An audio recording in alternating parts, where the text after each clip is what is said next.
Go to get your game on. Go for the beers. Go for the cheers.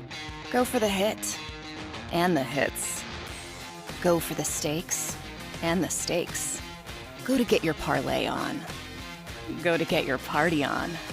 Go for the scene. Go for the screens. Go for the gallery. Go for the win. Go to Ocean. Visit theoceanac.com to plan your visit.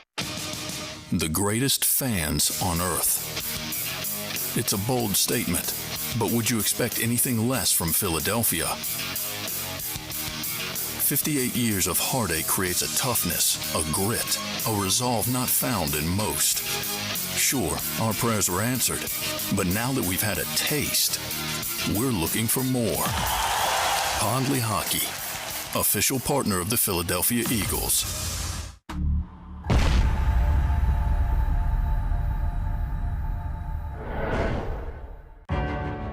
Following the biggest offseason of moves and acquisitions by General Manager Howie Roseman, the expectations of this city have never been higher. Welcome to the 2022 Lehocky Postgame Show on 6abc.com and across the JAKIB Sports YouTube channel, exclusively presented by Lehocky Giordano. Live from the Gallery Bar, booking games inside Ocean Casino Resort. Let's get this postgame show underway. EAGLES, Eagles.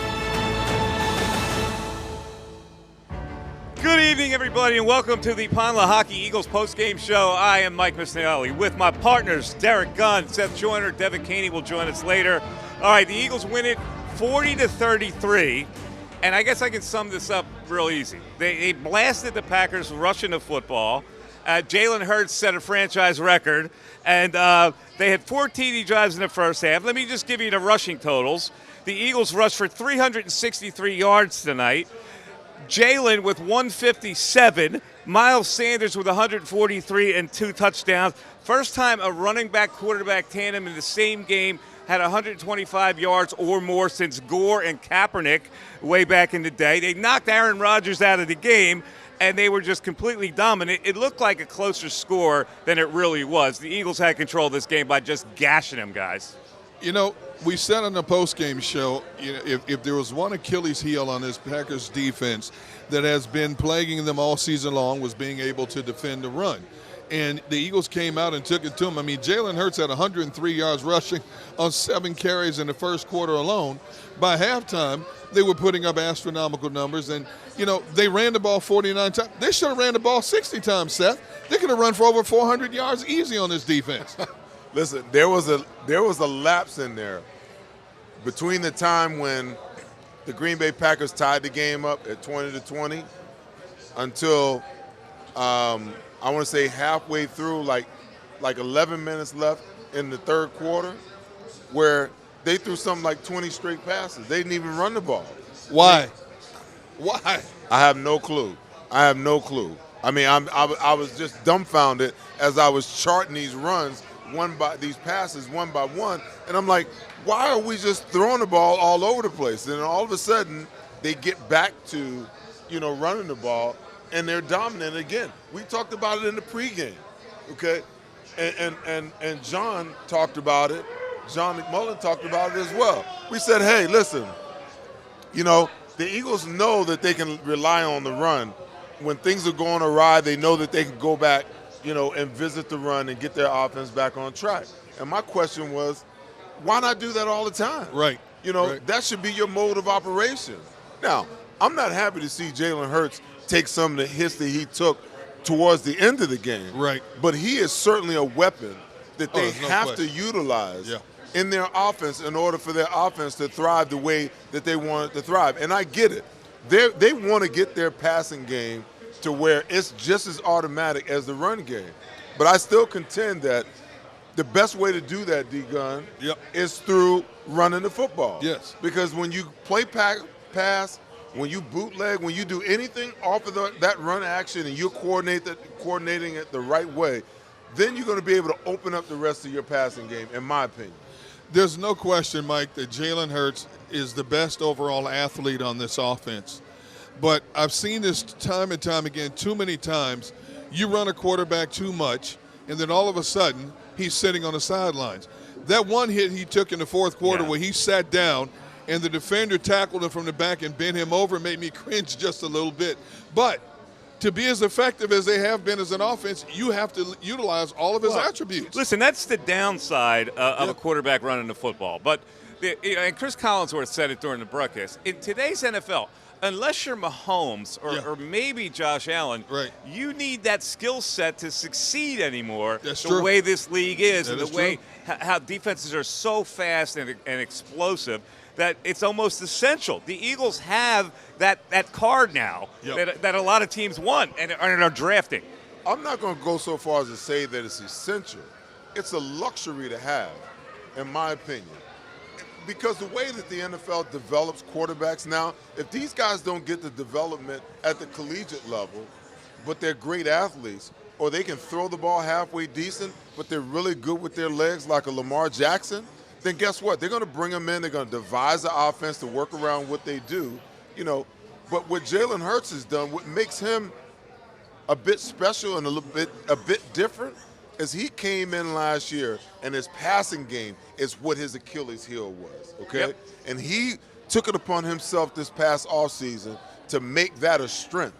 And because he's done that, now when everything else isn't working within the scheme of your offense, like when you want to run the ball and you're struggling to run the ball, or you want to pass the ball and you're struggling to pass the ball, the wild card that you got in your back pocket is to run the read option and have Jalen Hurts keep it. Or run. I mean, they ran a quarterback counter OT to the weak side tonight. And I'm looking at this like, that's the play that the Washington Redskins used to run to the strong side. Now they're running to the weak side and they take the back, they send the back strong, and they pull two guards, that pull the backside guard and tackle to the weak side, and the quarterback keeps it and run.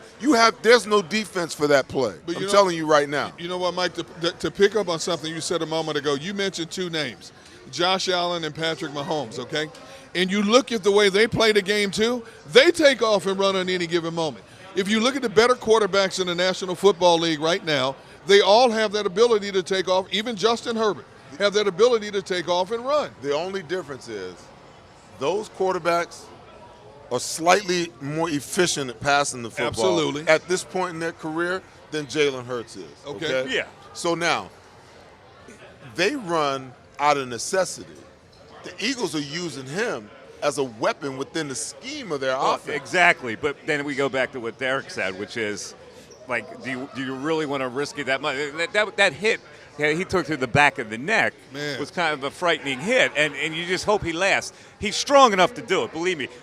You know, the funny thing about this game is Green Bay couldn't really do anything with him. They try to spy early. He defeated that. He's too strong. When you gather him in the pocket, he wriggles out. When you chase him down, he has a way of getting around that and making a play or throwing it away. I mean, he's oh my, do I say this? He's the ultimate weapon. Do we have to go back to number 12, right, where Jalen Hurts is now in that category? Hey, listen, I'm going to tell you this. I'm impressed that the Eagles didn't disappoint. Okay, so they started off, you know, and we talk about this every single week. When you look statistically at the Green Bay Packers, this should have been the game plan. The Green Bay Packers are ranked 26th or 25th in the NFL against the run. They give 135 yards a game. So that told you right there that you can make hay against this football team running the football. Traditionally, what do the Eagles do? They come out and do the exact opposite. They tried it the first series of the game a little bit, okay? And then when things started going sideways a little bit, they locked in on the running game. When they realized that they could really dominate the line of scrimmage, they just dominated the line of scrimmage, not only with Miles Sanders, which I wanted to see them, you know, we talked about in the pregame. Why has he continuously disappeared, you know, from your offense when he is such a valuable weapon? So we saw him in action today, but we also saw, you know, Jalen Hurts be dynamic in a lot of ways. And I'm telling you, man, if they stick to this formula right here and they can stay healthy, it's going to be hard for anybody to beat them. What did I tell you on the pregame show? If I had my way, I would have had the Eagles run the ball 75% of the time tonight. You know, they ran it 49% compared to what, 28 passes. And you look at some of the throws Jalen had to make when he had to make them. He made some great throws, especially that touchdown, the back shoulder touchdown to Quez Watkins. They could have put this game away before halftime if they wanted to. You know, and they let Green Bay stay in the game. Yeah, no, they did. But here, the turning point was that touchdown before the half, and then they got the ball on their first possession and scored that touchdown. Those two touchdowns sandwiched around halftime really, to me, were the key, but especially that touchdown right before the half. That was really important to go into halftime with a 27-20 lead. And they kind of let the Packers hang around. It was funny because when Rodgers goes out of the game and poor Jordan Love goes in, we were afraid for the guy. Right. We were scared to death for the kid. Why?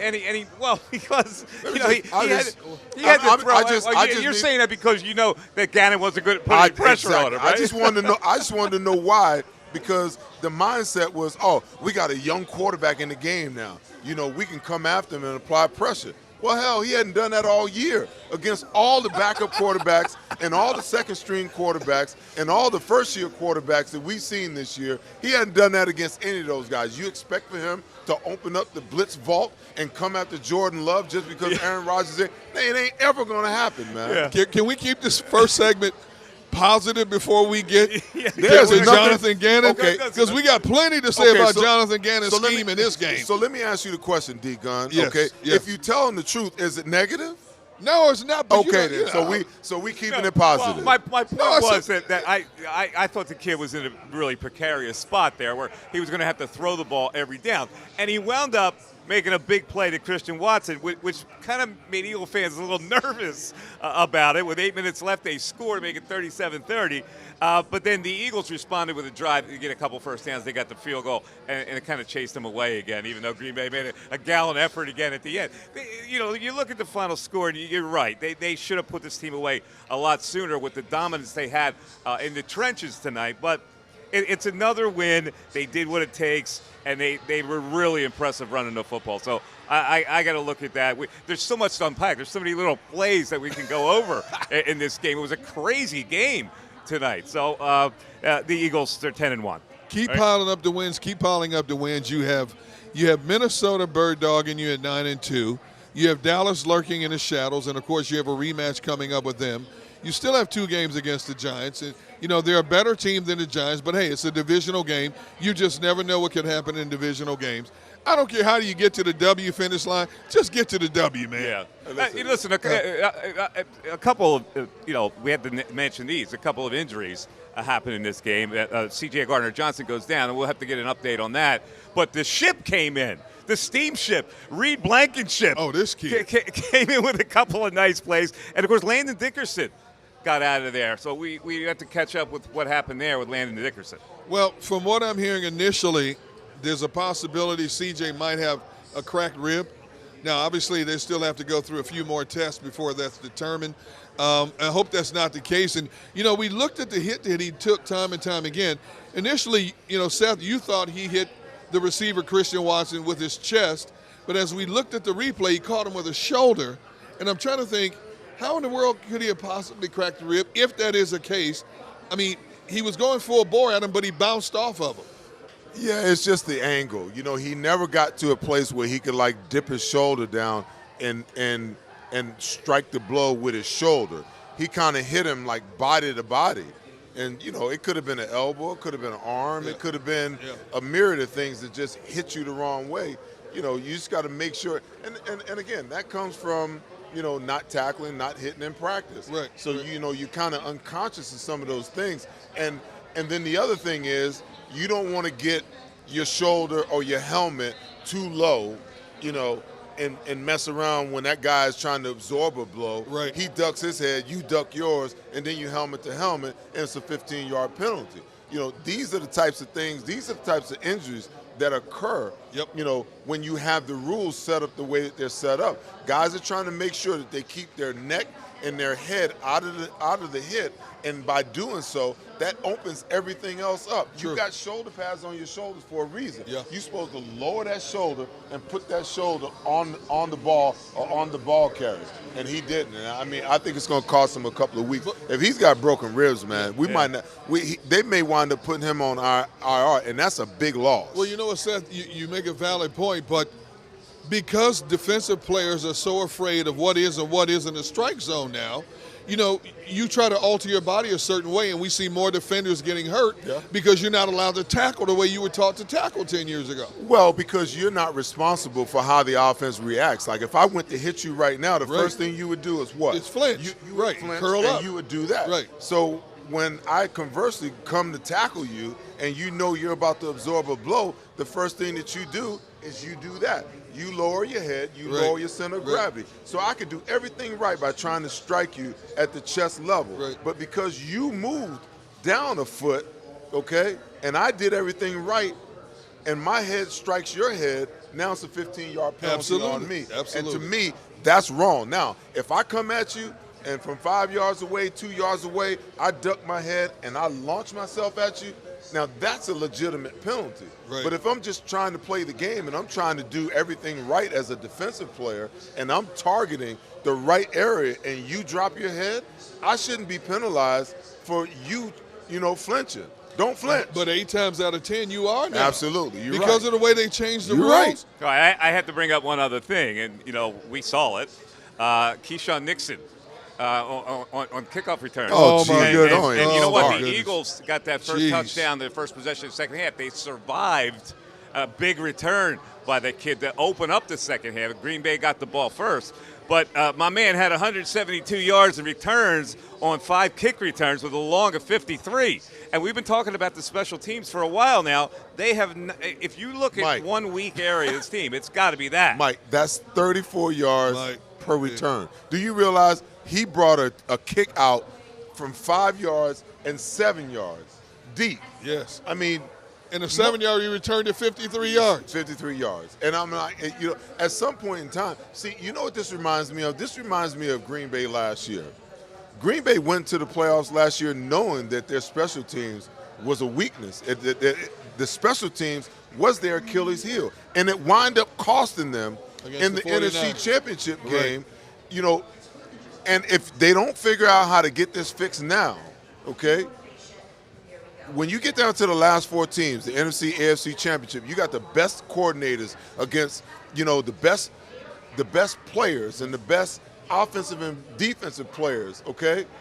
These kinds of mistakes that they're making and the things that they're doing on special teams is going to wind up being a liability. The only positivity that they have on the special teams right now is Jake Elliott. The only. And I'm just going to wipe that missed extra point off the board when you boot a 54-yarder, to really shut it all down. I'm going to move that out of the way. But everything else that you see, it's like I'm looking at the coverage. When you're on kick coverage and you're on punt coverage and you don't see a guy anywhere near the returner, that tells me the guys aren't running down the field. There's no sense of urgency to get your behind down there and make sure that you get that guy tackled. They're jogging to a space. That's it. And at some point in time, Nick Sirianni is going to have to make somebody an example to get this group to wake up, because there's only so much coaching that you can do. Okay, the coach puts you in position. The players have to go out and execute. Now, I don't know whether it's the scheme or whether the players just ain't getting it done. But those guys that play on special teams, that's all they do. They back up and they play special teams. And they got about 15 plays a game. And you mean to tell me you can't play with your damn hair on fire for 15 plays? You don't deserve to be on the NFL roster, man. Plain and simple, in a day and age where kickoff return basically has been neutralized because the league has so many concerns about concussions, when a guy takes a ball out of the end zone 5 yards and 7 yards deep, what did they see in the film? Yeah. This kid, Keyshawn Nixon, 5 returns, 172 yards. He had a 41-yard return and a 53-yard return from 5 to 7 yards deep in the end zone. Let me tell you something. If I was playing special team, I wouldn't even want to go to that meeting tomorrow. I wouldn't want to be on it. If I was a coordinator, I wouldn't even show up tomorrow. I'd tell him I'm sick, some bubonic plague or something. All right, let's talk about, you brought up Jake Elliott and the 54-yarder, but there was a moment before we got to that, and the moment was that they were going to go for it on 4th and 3 at the Green Bay 36, and we're kind of screaming at the TV, trust your kicker. I mean, this kid can kick the ball from that distance, and they had to call a timeout to arrive at that decision. No, they did. He did that last week where he tried to draw him off sides, and then he sent the offense back out, and they actually went for it on 4th down and converted it. And I guarantee you he thought about it. He thought about it for a second. Then he remembered, you got an all-pro kicker and Jake Elliott over there that can kick the ball 54 yards. But that wasn't his initial thought. No, it wasn't. And that's what that's what bothered me a little, or shocked me a little bit. His initial thought was he was going to go for it there. They were only up 7. A field goal puts the game away, even though it got hairy at the end. But they finally arrived at the right decision. I think they were basically trying to see if they could draw him off sides. It was a 4th and short situation, but you're right. Initially, it was 4th and 3. Right. So I think they were trying to draw him offside. Yeah. And then he called the timeout. They sent a kicker in. The difference 10 points. Come on, man. Hey, listen. I was looking at his face. They ran the ball for 7.4 yards per carry. It wasn't outside the realm of possibility. I guess not. But there's a strategy to a game, and I think I was looking at his face, and I actually believed he thought he wanted to go for that. And now maybe the afterthought came in, but he looked sure enough like he went like that, like let's go.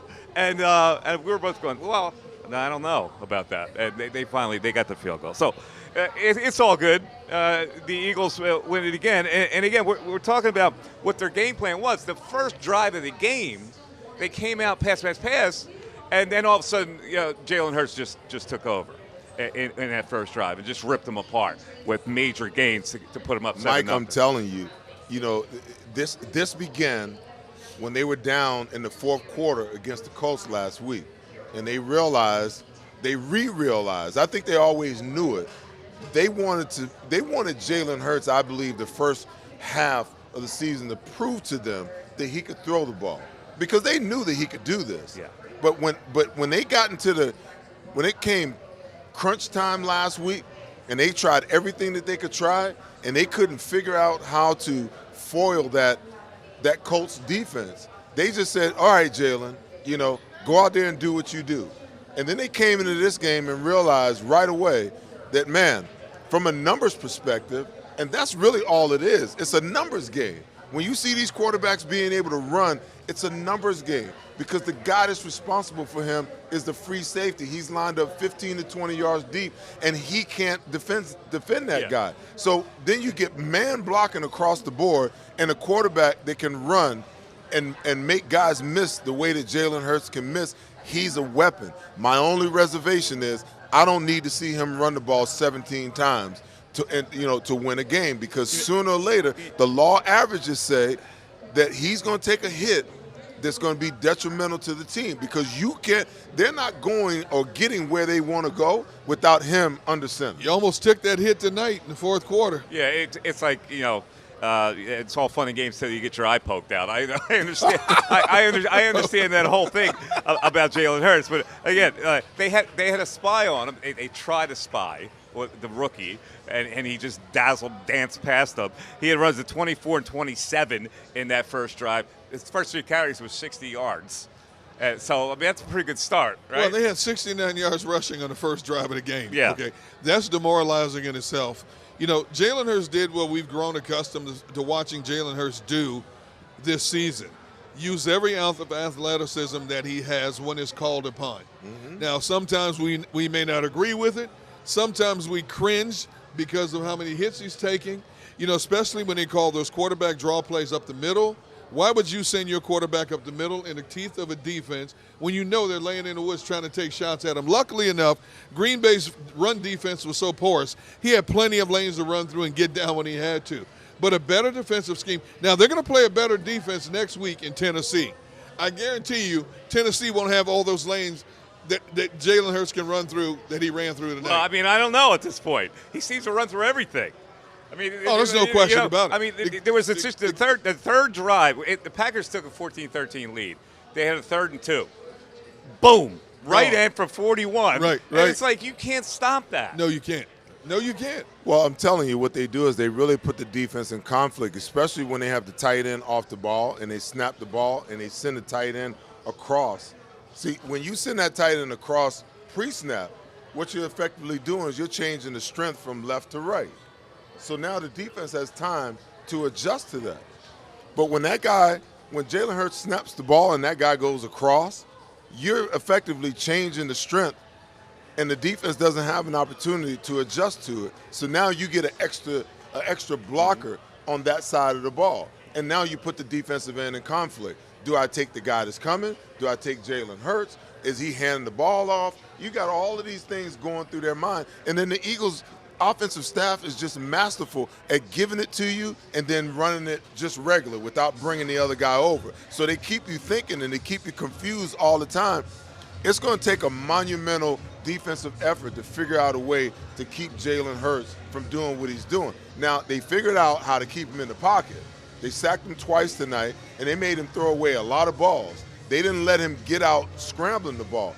It was the call run plays that really did Green Bay in tonight. Yep. Can Aaron Sipos, should he collect a check for his efforts tonight? He had one punt. There were 3 punts in the whole game tonight. There's nothing wrong with that, okay? Let's just be happy. Let's just be happy that the Eagles were, right around 50 to 55%, on third down conversions. I think they were like 8 for 15 or something like that, because they haven't been that good. I know they live right around 43 to 46%, and that's respectable, but it's not great. So if I'm not seeing Sipos punt the ball, I don't have a problem with that, because that means that the Eagles are converting, third downs, or they're scoring points, via the touchdown or via field goal. So I'm not. Hey, listen, let him have his check. I'm great with that point. I just wonder if he's going to take a shower after tonight. He came on the field one time to Hey, listen, the Eagles scored a lot of points tonight, Mike. That's all right. Isn't he the one that holds for Jake Elliott? Yeah. You know what? Considering how he's punted this year, I don't mind him sitting on the sideline most of this game. I hear you. All right, so you brought up the C.J. Gardner point, and it's a great point because he's been playing great. Obviously, he leads the league in interceptions. But the rookie Blankenship comes in. Now, the only time we saw him, he committed a dumb penalty on his special teams, which was his noteworthy play of the season. All of a sudden, he comes in, and he looks like he knows what he's doing. He made a great play on that interception, stepping in front of that receiver, and he chased the guy and made a tremendous hit towards the sideline. So what do you think, Seth? I love it. I think that – see, these are the types of situations. Every time that a guy gets injured, it's an opportunity for someone else to step up and show the coaching staff what you can do, okay? I think the Eagles have been waiting for Kevon Wallace to, grow up and show out for a long time. I think this is, his 3rd or 4th year on the team? Yeah. And they've been waiting for him to grow up.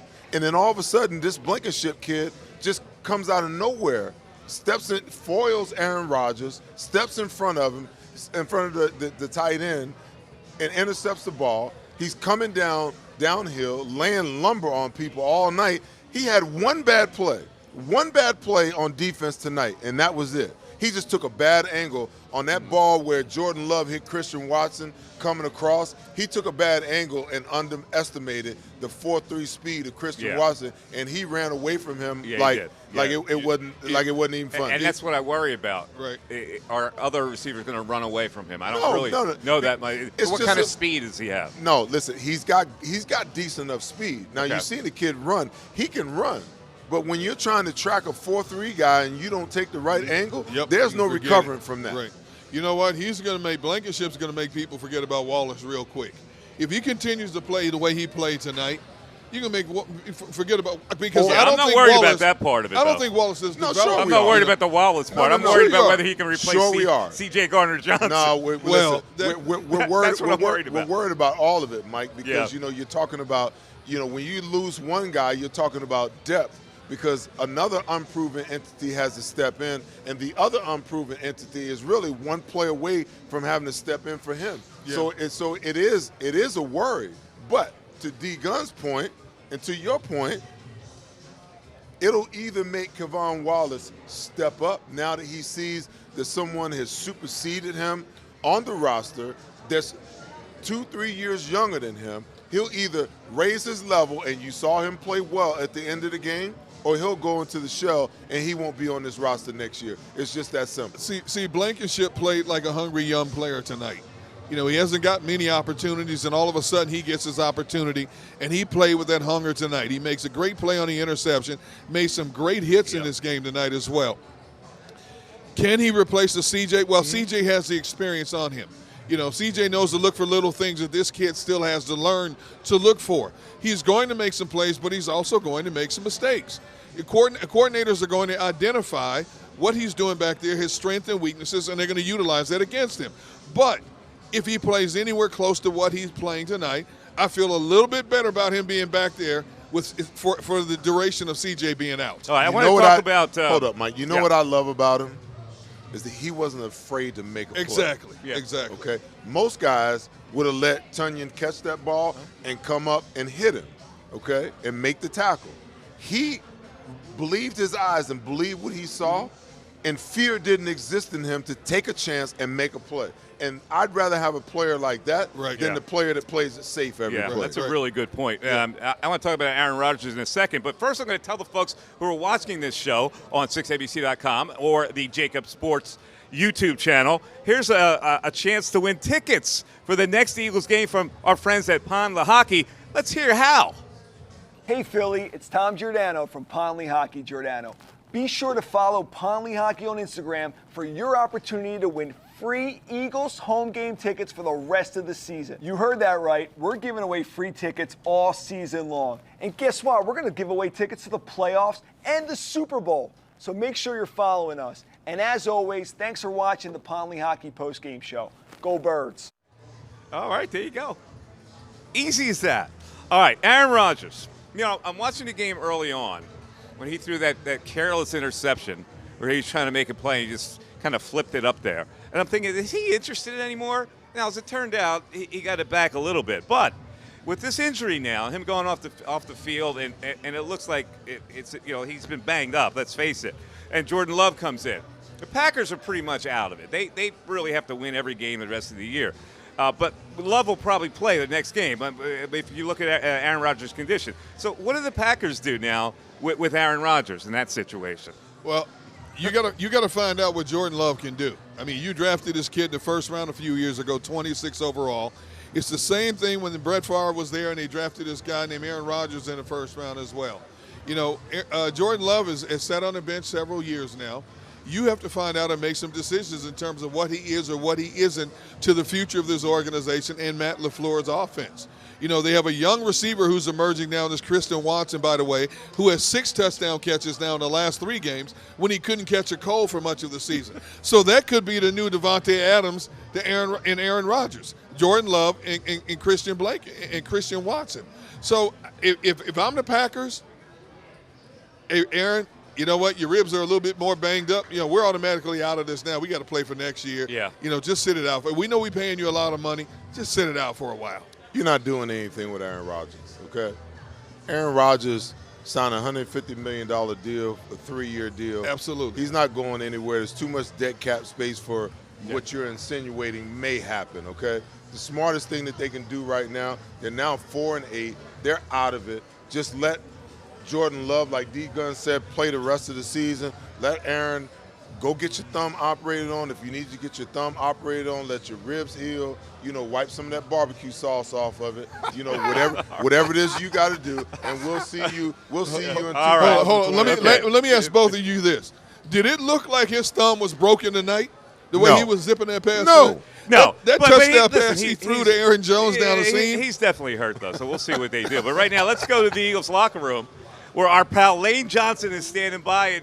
And Lane, listen, 40-33, the score was closer really than the game indicated, but you guys just bashed them with the running game tonight. Talk about that for us. Yeah, I mean, we opened up early with it. Jalen made some plays with his legs, and I felt, we ran a lot of pulls, a lot of traps. And, yeah, it was successful and really stayed that way the whole game. So shout out to the guys up front and the running backs, man, playing well. Hey, Lane, away from Jalen Hurts running the ball, what was the one running play that worked the best for you guys tonight? What was the call? He ain't telling you that, D-Gun. Why not? You can tell me the game's over now. You can tell me.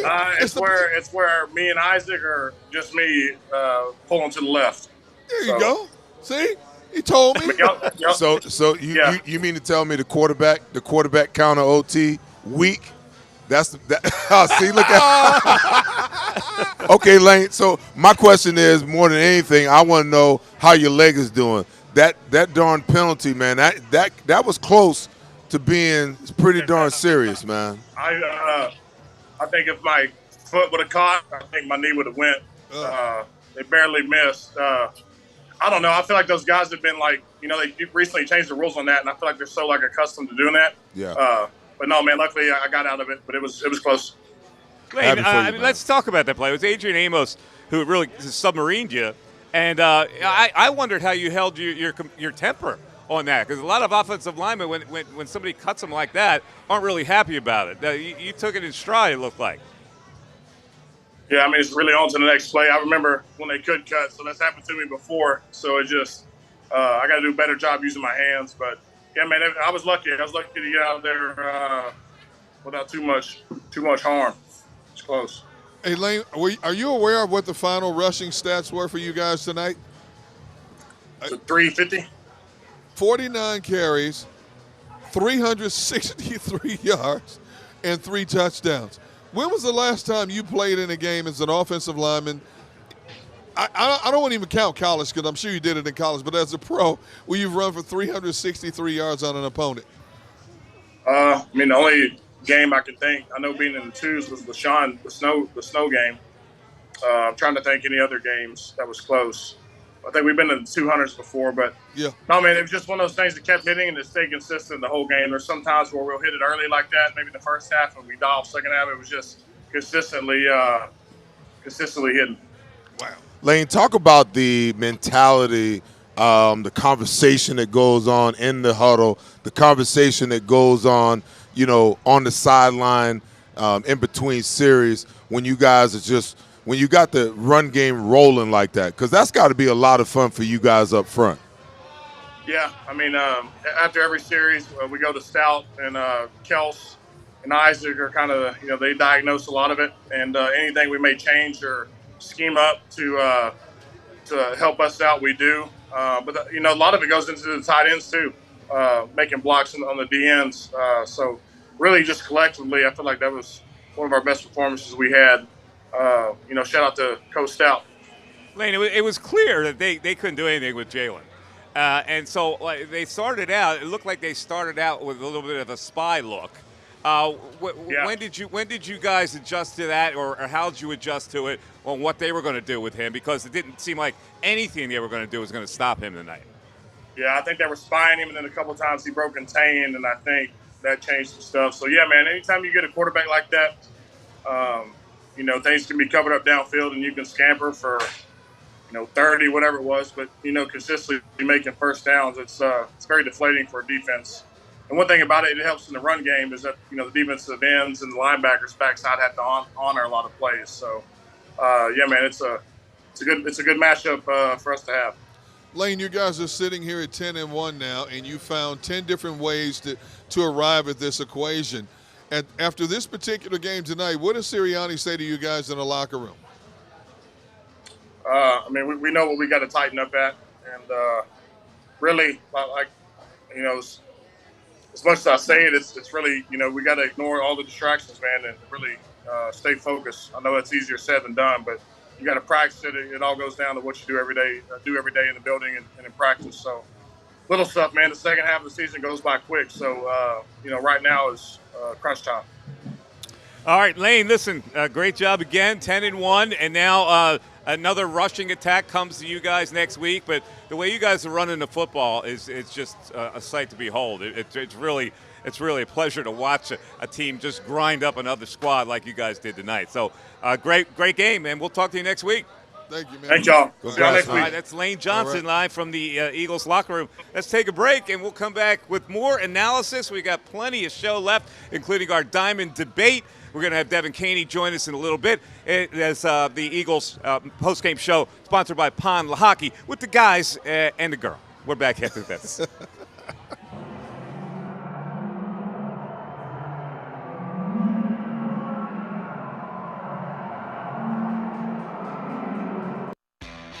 Go to get your game on. Go for the beers. Go for the cheers. Go for the hit and the hits. Go for the stakes and the stakes. Go to get your parlay on. Go to get your party on. Go for the scene. Go for the screens. Go for the gallery. Go for the win. Go to Ocean. Visit theoceanac.com to plan your visit. Do you stream on a Roku, Fire Stick, Android TV, or Apple TV? Now you can watch 6ABC 24/7 with the 6ABC Philadelphia streaming app. The big story on Action. Search 6ABC Philadelphia and start streaming today.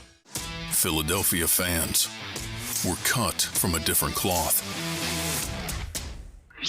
Born into a brotherhood and bonded to our team for life. We believe anything is possible because we've witnessed the impossible. While we may be from different neighborhoods, come Sunday, we are one, and we will be heard. Pond Lehocky, official partner of the Philadelphia Eagles. We all know that taxes are just part of life. It's true during our working years, but also in retirement. But what you might not know is up to 85% of your Social Security benefits might be taxed. Our team at Thrive Financial has helped retire thousands of people across the Delaware Valley by asking questions they never knew they needed to ask, including how their Social Security benefits might be taxed. It's time to be proactive on taxes. Get your Thrive Retirement Tax Playbook today. Go passionately. Go fearlessly. Go confidently. Go Birds!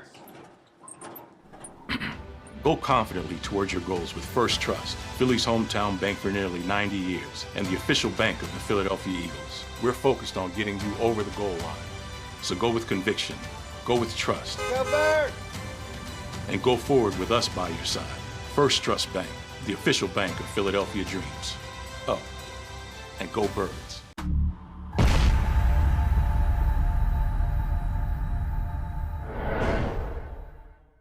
Go for the beers. Go for the cheers. Go for the hit and the hits. Go for the scene. Go for the screens. Go for the gallery. Go for the win. Go to Ocean. Welcome to Pond Lehocky. We've helped over 100,000 injured and disabled workers obtain benefits, as well as some of the biggest settlements in the state. If you've been injured at work, give Pond Lehocky a call. Score and save in southeastern PA and Delaware with Colony Pools this football season, and let the experts close your pool with a custom Merlin safety cover in green for the birds. And if you join our Winter Watch team, we'll give you another 20% off, and Colony Pools will handle it all. Keep your tiles on your pool, not in your pool. Fly with Colony right now, birds fans. Visit flywithcolony.com. Don't wait until after Thanksgiving for leftovers. It's the new leftover sales event at Jeff D'Ambrosio Destination Downingtown. Jeff must get rid of hundreds of new 2022 vehicles on the lot. Rams, Grand Cherokees, Wranglers. Jeff has them all for less. Jeff has reduced prices and payments to the lowest they've been all year. And Jeff knocks down high interest rates. Save thousands, more than anywhere else. Plus, get more for any trade or lease return. You always win at Jeff's. Great selection, best price. Hurry in now. Jeff D'Ambrosio Destination Downingtown. Nobody treats you better. Black Friday sales event.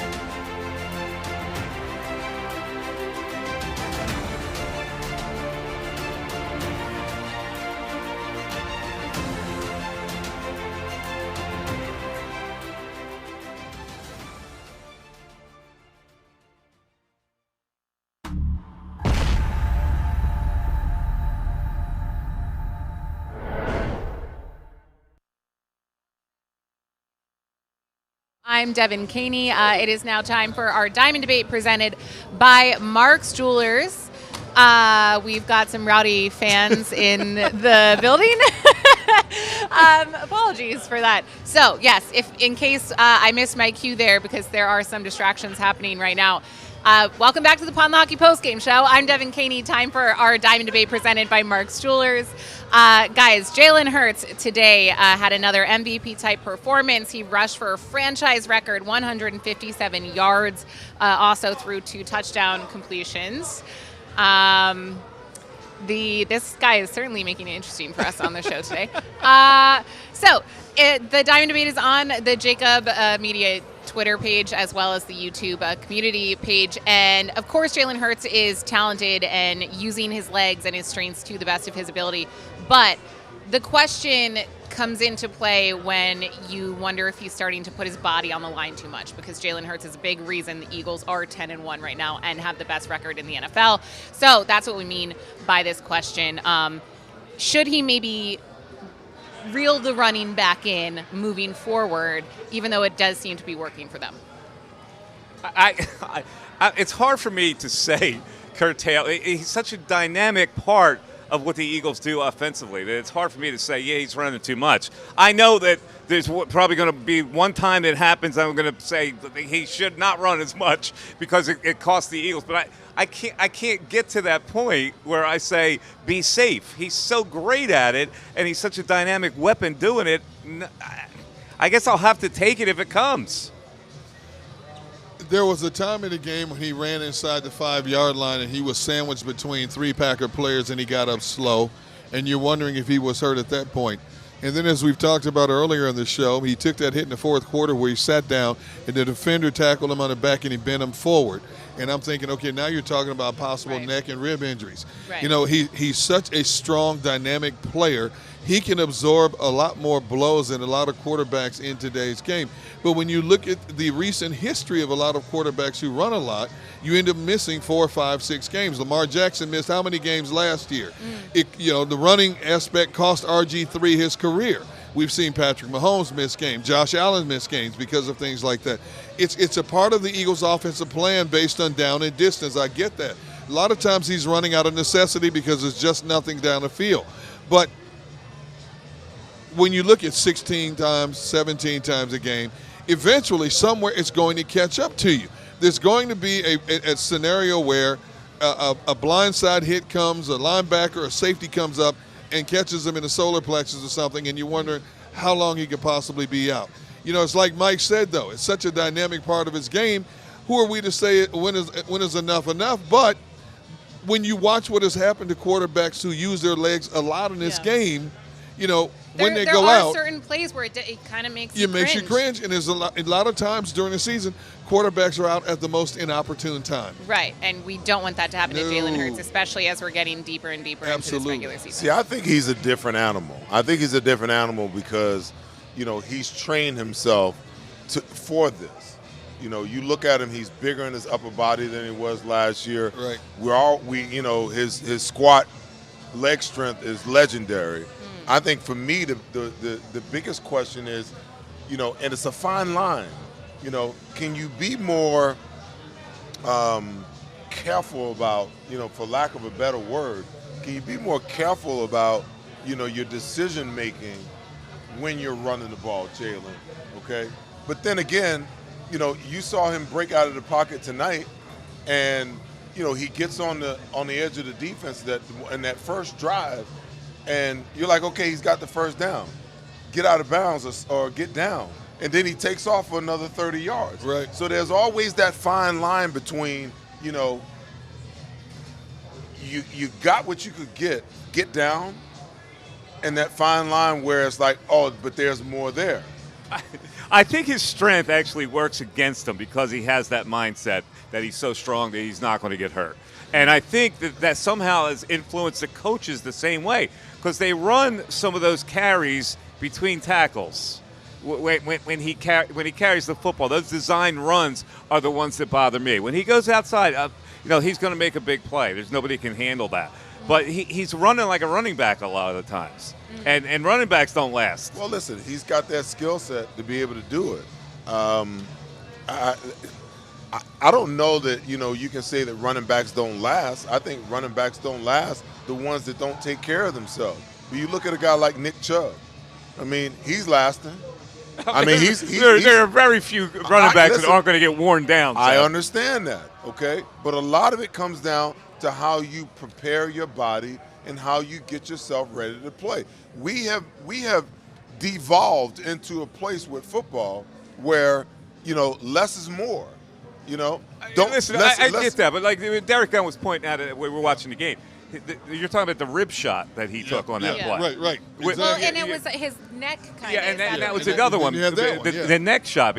But the rib rib shot is several different options that we're talking about in terms of plays. Yes, take shots in the ribs. When you run tough, you're going to take shots in the ribs. The rib shot he took, okay, he plays with rib gear on, okay? Yes. So, a rib protector. So he's going to be protected. Aaron Rodgers is in the position that he's in because guess what? He doesn't like the rib protectors, and he doesn't wear them. So now that's why, he got his ribs barbecued tonight. There's a big difference. First of all, it was ribs, and then my NFL app said it was his oblique, and then I know his thumb. So he's got a lot of stuff going on. Aaron Rodgers does. His age is showing it. And I'm not saying that Jalen Hurts, potentially couldn't get through this, and something could happen. But from my experience, he's doing the right thing by not focusing on it. Because the thing you think about is the thing you bring about, is the thing that happens, in your world, in your life. Football players in their right mind don't talk about injuries. Injuries just happen. Right. The ones who talk about it and the organizations and staffs that focus on protection are the ones that stay hurt all the damn time. Well, but my question now is, because there's, of course, the design run plays for Jalen Hurts. But then there are the plays, like there was one in the fourth quarter where, Seth, I think you said while we were watching, he left the pocket too early. And we know it's Jalen Hurts almost running for his life. And I feel like that's been happening more often in the last, 2-3 games for the Eagles. So is that a concern where it's not really set up to protect him? He's more so just kind of putting the game on his back and just running for his life? And it usually works out for him. But he's not going to sit in there if he feels pressure. And you got to realize that there's two different things that's at work here, okay? When he pre-snap reads and he knows that they're in man coverage, he knows that if he gets out of the pocket, he's going to get 15 to 20 yards before the defense can even react to him because everybody's got their back turned. The only person that can see him is the single high safety, and that guy's got to stay as deep as the deepest. So if there's a chance for him to get out, he's going to take off. Against zone, maybe not so fast. He realizes that, hey, I've got to sit in here and give my guys an opportunity to adjust to the holes in the zone for me to deliver the ball. So there's a couple of different things at work. But I watched him tonight, the particular play that you're talking about. If he was just stepped up in the pocket, he could have bought himself a little more time. But he felt the pressure coming from his left, from Jordan Mailata's side, and he decided to bail out of the pocket. There was quite a few where he bailed out right, and he couldn't get his shoulder squared up even if somebody was going to be open, so he wound up just throwing it away. Nothing wrong with that. You live to fight another day. This is a debate that really doesn't have a correct answer. No, it really doesn't, because I'm looking at the statistics. I'm going, okay, he rushed 17 times for 157 yards. Like, I have a quarterback like that. It's such a weapon that nobody else has that I can't sit here and say he runs too much. It has no answer. No. This is a topic that can be debated every week of the season, which probably will be. The bottom line is it's not going to change. They're not going to change the way they deploy him. Okay. There's nothing more demoralizing to a defense than to have a quarterback be the one as your leading rusher against you. Right. Now, you expect a running back, but when a quarterback does it, that's demoralizing in itself and takes a lot of wind out of a defense's sail. And you look at how many times he broke off against Green Bay tonight, and you look at the faces of some of the defensive players in the stand and go, what the heck else are we going to do against this dude? Yeah. Well, I tell you this, it also depends on the team that you're playing. You come in against a team that's ranked 25th in the NFL in rush defense and a team that's giving up 135 yards per game, you can look at that defense with all the players that they're missing and know that they don't have what it takes to really stop the run game, okay? Now, Next up, Tennessee Titans. They play a much more physical style of football. Bully ball. Okay, so now your mindset has to be, as a coaching staff, in my opinion, hey, we're not trying to have Jalen Hurts run the ball 17 times. We want to be able to run the ball the way we need to run it and have our offense operate efficiently with him from the pocket and him only running when he has to run, and understand that you get down, because that defense is one of the most physical and dominating style defenses that you'll see. And they're not going to be trying to just tackle Jalen. They're going to be trying to hurt Jalen. Well, so right, Jalen and better then be that's trying another concern with him running the ball too much, because, I mean, if they're not already, which I think they are, teams are going to start actively going after Jalen. Absolutely. But then again, that goes back to my point, okay? Can you be a little more decisive about when you get down and when you try to get more, okay?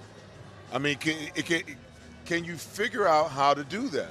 Because there's this fine line between, okay, I got the first down, I got 10 extra yards, let me slide and get down, we got the first down, let's line up again. And then all of a sudden you get out there and you're looking at these little bitty DBs in front of you, and you're like, they don't want to tackle these thunder thighs. So let me try to get to the end zone. And Did you just say thunder thighs? Yeah.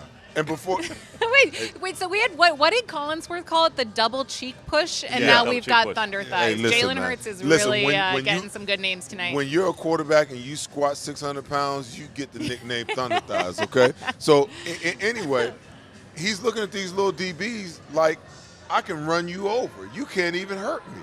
And before he knows it, he's got 2 DBs, 2 linebackers, and a safety just bearing down on him because he's trying to get some extra. He's got to determine that fine line between enough is enough and saying, okay, I'm going to get down.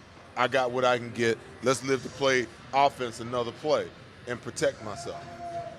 All right. Well, since the opening of this segment was a bit distracted, I guess I'll say, by some active members in the audience, this is the Diamond Debate presented by Mark's Jewelers, and I didn't have a chance to show off my diamonds, so I do have this beautiful necklace, as well as these hoop earrings and this bracelet that Seth Joyner once again had to help me put on. It's always an IQ test figuring that out. Again, no fault to Mark's Jewelers, all fault to me. Did you just see what happened in the background there? Did something else happen? They escorted that gentleman out. Oh, did they? Yes, I don't know if people were watching. That's amazing.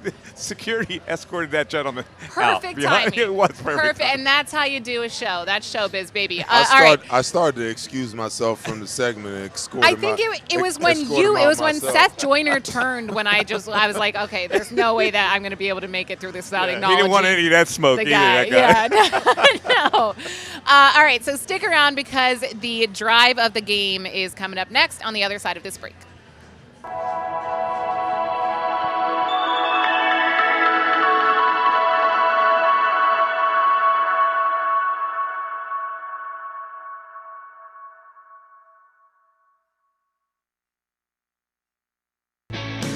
Hi everybody, my name's Jason Lombardi. I'm an inspector at DryTech.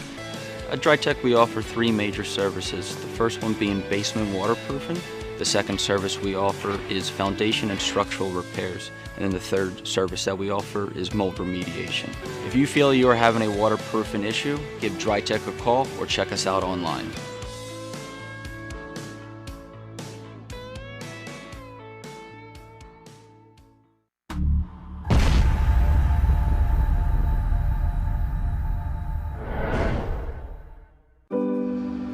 My husband hadn't missed work in 15 years. His injury required months of rehabilitation, and unfortunately, the insurance company didn't see it that way. I was working 2 jobs, but it wasn't enough. One conversation with Pond Lehocky changed everything. We sat down, told him our story, and they guided us through the whole workers' compensation legal process. Pond Lehocky. Tell us your story.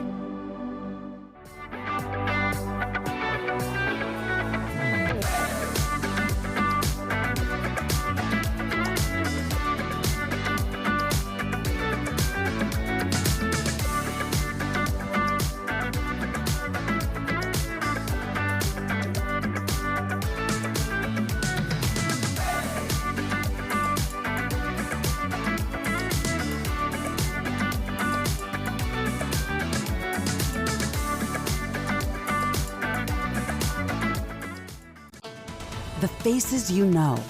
The team you trust. The Delaware Valley's leading news program, Action News. Celebrating the life of your loved one is what we do at Life Celebrations by Givenish. When the matriarch of the Dalloway family died suddenly at 82 years old, Life Celebrations by Givenish stepped in. They will make this the easiest thing that I know it's not easy, but they will make this as easy as possible. Life Celebrations by Givenish, customizing services as unique as the individual. I just know that my dad, who is in charge of everything, was not in charge of anything at that point when my mom passed. And again, just another shout out to this place for making it easy. Turning tragedy into a celebration of life, no matter how hard, is what we do at Life Celebrations by Givenish. Life Celebrations by Givenish, customizing services as unique as the individual. Go for the beers, go for the cheers, go for the hit and the hits, go for the scene, go for the screens, go for the gallery, go for the win, go to Ocean. Continue your communication sciences and disorders education at Salus University within the Doctor of Audiology or Masters of Science in Speech-Language Pathology programs. With state-of-the-art labs, on-campus clinics, and extensive externship opportunities, students position themselves to be at the top of the job market. Stand out in the audiology and speech-language pathology profession by visiting salus.edu.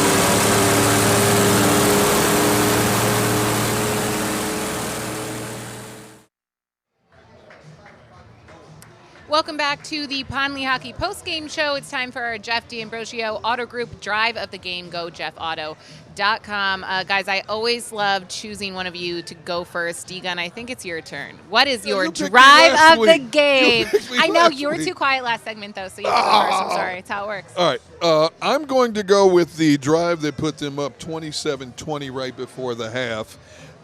They go down the field. They start out with 4 consecutive passes, and I'm thinking, what? Then they go back for a 5th pass, and Jalen gets sacked.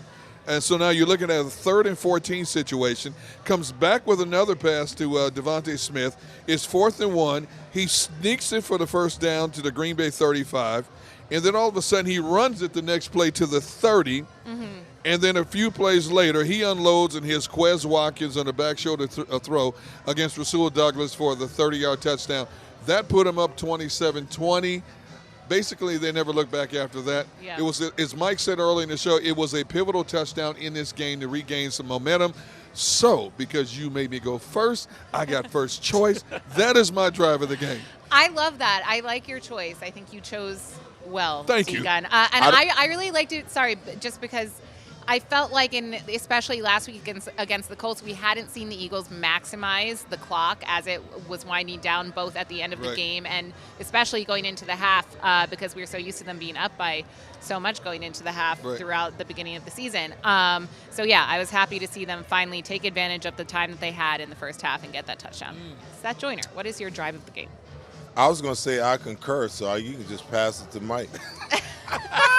That's it? You concur? All right. Wait a minute. I never get off that easy. There's got to be another drive that we can You have to give details. Here. I don't need to. You gave all the details. Okay. I don't need to regurgitate that. No, that's you guys. He hit the bullseye on what the drive of the game was. 2 third downs he converted and a 4th down to the beautiful back shoulder throw. But I'm going to go with the first drive of the second half because they had survived a big kickoff return. and they got the ball back, and they just ripped through the Packers. Sanders 21-8, 28-8, and then on a third and 12, he completes to Devontae. They get it to the 5. There was a false start in there, but then Hurts to A.J. Brown for the touchdown. So that was 11 plays, 86 yards after they had survived that long kickoff return by the Packers and make it 34-20. You know what, Mike? I concur. I got all these stars, and I missed that.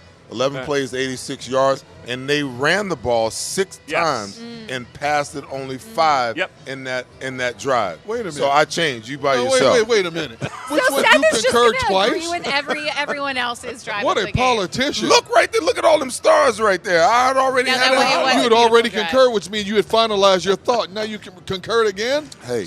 What? If women can change their minds, so can men. I I changed my mind. Oh, okay. So do you have a fresh take on a different drive, or we're just going to go with those? No, he first concurred two? twice. He's done. You know what I loved about that Miles Sanders drive was it was so nice to see the Eagles offense do what opposing teams' offenses have been doing to the Eagles defense throughout the season up until really like this game and a bit of last game, I suppose. I just bought you some time, Seth. Do you want to jump in? No, with me listen, on? Look at all those stars, man. Look at all those stars, Devin. I know. hit all I'm the stars looking down at your on the notes. page. You've got a lot written listen. down, so. Because I track mine different than the way they track theirs. They track every single play. I track drives. And, as I looked at the Eagles' drives here, I mean, they had 10 plays, 3 plays, 4 plays, 7, 6, 3, 9, 11 plays, 14 plays, 10-play drive. When you look at, what they did in the second half, and they have not been as explosive in the second half of football games as we've wanted them to be. Right. But when you look at 11 plays coming out of the half, 14 plays for 3, 10 plays for another 3 points. I mean, my goodness, it's hard to be disappointed with what you saw tonight. I mean, they racked up 500 yards of total offense. That's insane, insane. Yeah, listen. That drive that started the second half. To me, they also had a big sack on that. Green Bay looked like they were poised to come back and tie the score, and they got a big sack, and they forced them to actually punt that ball, even though they almost had it at midfield. And they just to say, Sanders 21-8, 28-8, 4 carries. I mean, that's a chunk. Yeah. I'm going to throw in, it's not necessarily a drive, but a play. That dime that Jalen Hurts threw to A.J. Brown for a touchdown. I also really like that it was redemption after A.J. Brown lost the ball once again, which has just been so frustrating. I know he was sick, and I saw a report from... Wait a minute. Sick? What do you mean sick? A.J. Brown? Yeah, well, he was sick. He was sick days ago. If you're well enough to get out of the football field, you're not sick. Oh, my God. Why am I being attacked right now? You guys just jumped on me for that. Woo! Sick? So wait. What are you saying? That being sick isn't an excuse? Is his hand sick? No. Okay. No. Well, Okay. hold on to the damn ball. We have acknowledged him time and time again for having some of the strongest hands for a wide receiver in the game, and this is For the the second last time 3 in the games. yes. Wait, second time or third time? Because he did it against. It might be the third time. It was intercepted against the Commanders, which is debatable if it was his fault, but still. So basically, was- it's a lack of concentration. Yeah. Because Concerning. he wasn't doing it before. Well, you know what? I think after 3 times, I think you'll get the message now, because these games are going to be more magnified going down the stretch now. Exactly. I would just like Exactly. to read a report from Jesse Palmer. It took a lot for A.J. Brown to play tonight. He had a busted blood vessel in his eye from throwing up. He lost roughly 7 pounds from being sick. Wow. Now what do you have to say? Do we have to apologize? So- Seth? Now what do you have to say, So- Seth? Okay. I played a Monday night football game with 102 temperature. Come on, man. What are you, Michael Jordan But now? that was when Here you we guys. go. That Michael was when you Jordan. guys played with leather helmets and stuff, man. That was different. Even was more a reason for him to show up Yeah. and play. Stop it, man. I mean, listen. Have some sympathy, Seth. This is where we are in sports now. We want to baby these guys, and we want to make all these excuses for them. No damn excuses. She said broken blood vessel, If man. you had a then don't play. And lost Then don't 7 play. pounds. If you want to talk about it, okay, publicly. See, I never ever said anything about it. The Right. organization put it out that I had 102 temp and that I wasn't feeling well. Right. Okay, but don't put it out there yourself and then cry for sympathy when you make a mistake. You mean like Aaron Rodgers with the broken thumb announcement last week? Hey, same thing. Same thing. If you're going to play, then shut your mouth and play. Because back in my day, if you told the world that you had a broken thumb, guess what? Going after it. I'm coming after that thumb. Slapping it all day. The first time that I get close to you, I'm gonna be like, aha! I'm gonna be trying to. Wait, trying say to that break again. What? Aha! Okay, all right. Okay. I'm gonna be trying to see what Jordan Love can do. So keep your mouth shut and just go out and play. By the way, I have to mention on your drive of the game. Yes. Our old friend Rasul Douglas had a bad series. Yeah, he did. He had Oh, a yeah, bad he did. series. I think Oh, he my was goodness. covering He too, the grabbed the touchdown. jersey for a pass interference, and then he got beat for the touchdown. He got beat for the touchdown. Yeah. You know, he parlayed 2021 into a $21 million contract. Green Bay picks him up off the scrap heap from Arizona. All of a sudden, he had like 5 interceptions in like 4 games, and he played well last year. But the Rasul Douglas of 2021 is not that same guy because he's been getting consistently beat this season. Yes, sir. All right, that does it for our Jeff D'Ambrosio Auto Group drive of the game. GoJeffAuto.com. Okay, I'm glad I could have enlightened you guys. I cannot believe how quickly you both jumped down my throat for that one. Anyways, we jumped down our throat. I mean, it's fine. It's we fine. were caught off guard. We were shocked. We were flabbergasted. It was in unison. Sick. Yes. She had the info, and you didn't. See that? But she set us up then. I had on a serious note, okay, the Eagles do need to get these turnovers under control. They do. They are averaging about 2 to 3 turnovers every game after going 8 games with none. Yeah, you hear that, AJ? It's getting to the point now where they won the turnover battle tonight. What was it? 2-1. 2-1. Yeah, but they got to get that under control because it's becoming a frequent thing week to week. Somebody's getting stripped, getting the ball knocked out. The running backs aren't fumbling the ball. It's the wide receivers. Right, yeah. All right, well, more on that and more breaking down of the Eagles-Packers game coming up after this break. We also have John McMullen giving out some game balls later in the show. Stick around. You're watching the Lehocky Postgame Show.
Go to get your game on.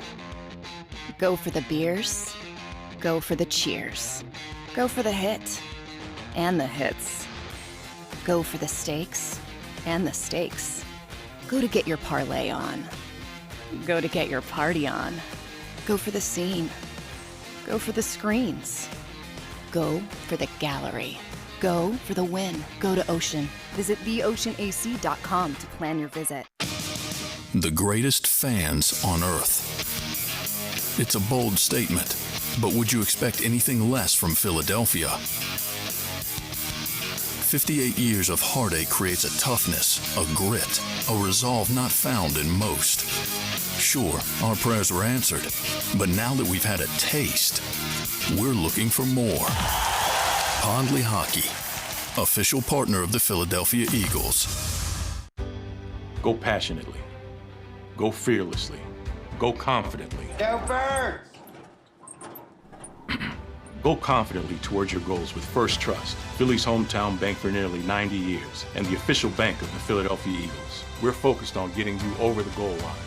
So go with conviction, go with trust, Go Birds! and go forward with us by your side. First Trust Bank, the official bank of Philadelphia Dreams. Oh, and go Birds. Score and save this football season on your car insurance. Before the next game, save up to 40% on your auto insurance policy. That's right, 40% savings. Call an Audible this season and contact the Del Val Insurance Group. They're an advocate for you, not an insurance company. That means they'll get you the right coverage and save you up to 40%. Call managing partners Fran or Jim of Del Val Insurance, 215-354-0122, or score and save at dvigi.com. dvigi.com.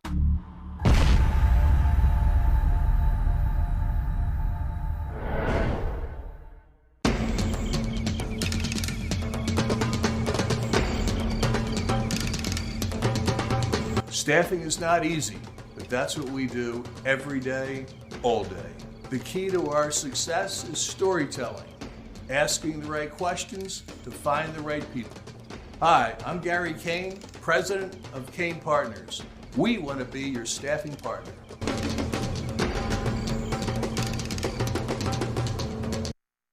Welcome to Pond Lehocky. We've helped over 100,000 injured and disabled workers obtain benefits, as well as some of the biggest settlements in the state. If you've been injured at work, give Pond Lehocky a call. Go for the beers, go for the cheers, go for the hit and the hits, go for the scene, go for the screens, go for the gallery, go for the win, go to Ocean. Don't wait until after Thanksgiving for leftovers. It's the new leftover sales event at Jeff D'Ambrosio Destination Downingtown. Jeff must get rid of hundreds of new 2022 vehicles on the lot. Rams, Grand Cherokees, Wranglers, Jeff has them all for less. Jeff has reduced prices and payments to the lowest they've been all year. And Jeff knocks down high interest rates. Save thousands, more than anywhere else. Plus, get more for any trade or lease return. You always win at Jeff's. Great selection, best price. Hurry in now. Jeff D'Ambrosio Destination Downingtown. Nobody treats you better. Black Friday sales event.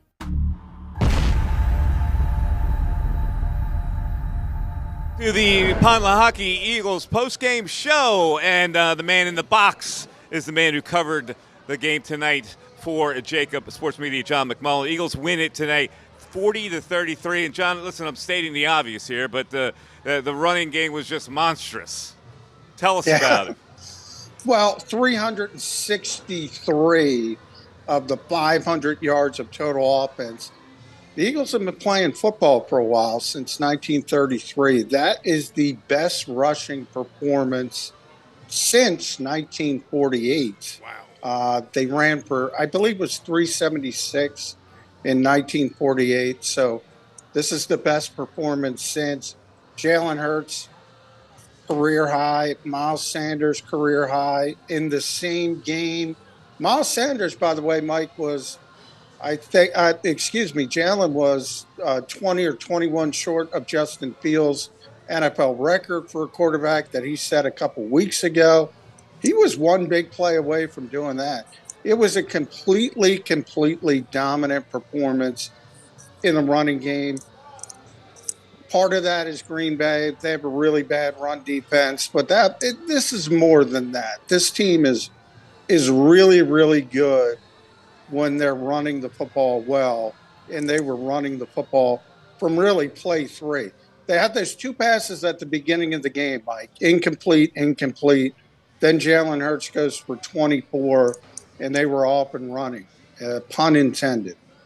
Hey, John, as we talked about in the pregame show, this was an Eagles offense that kind of sputtered the last couple of games. When you look at, though, that they put up 363 yards of rushing, 500 yards of offense.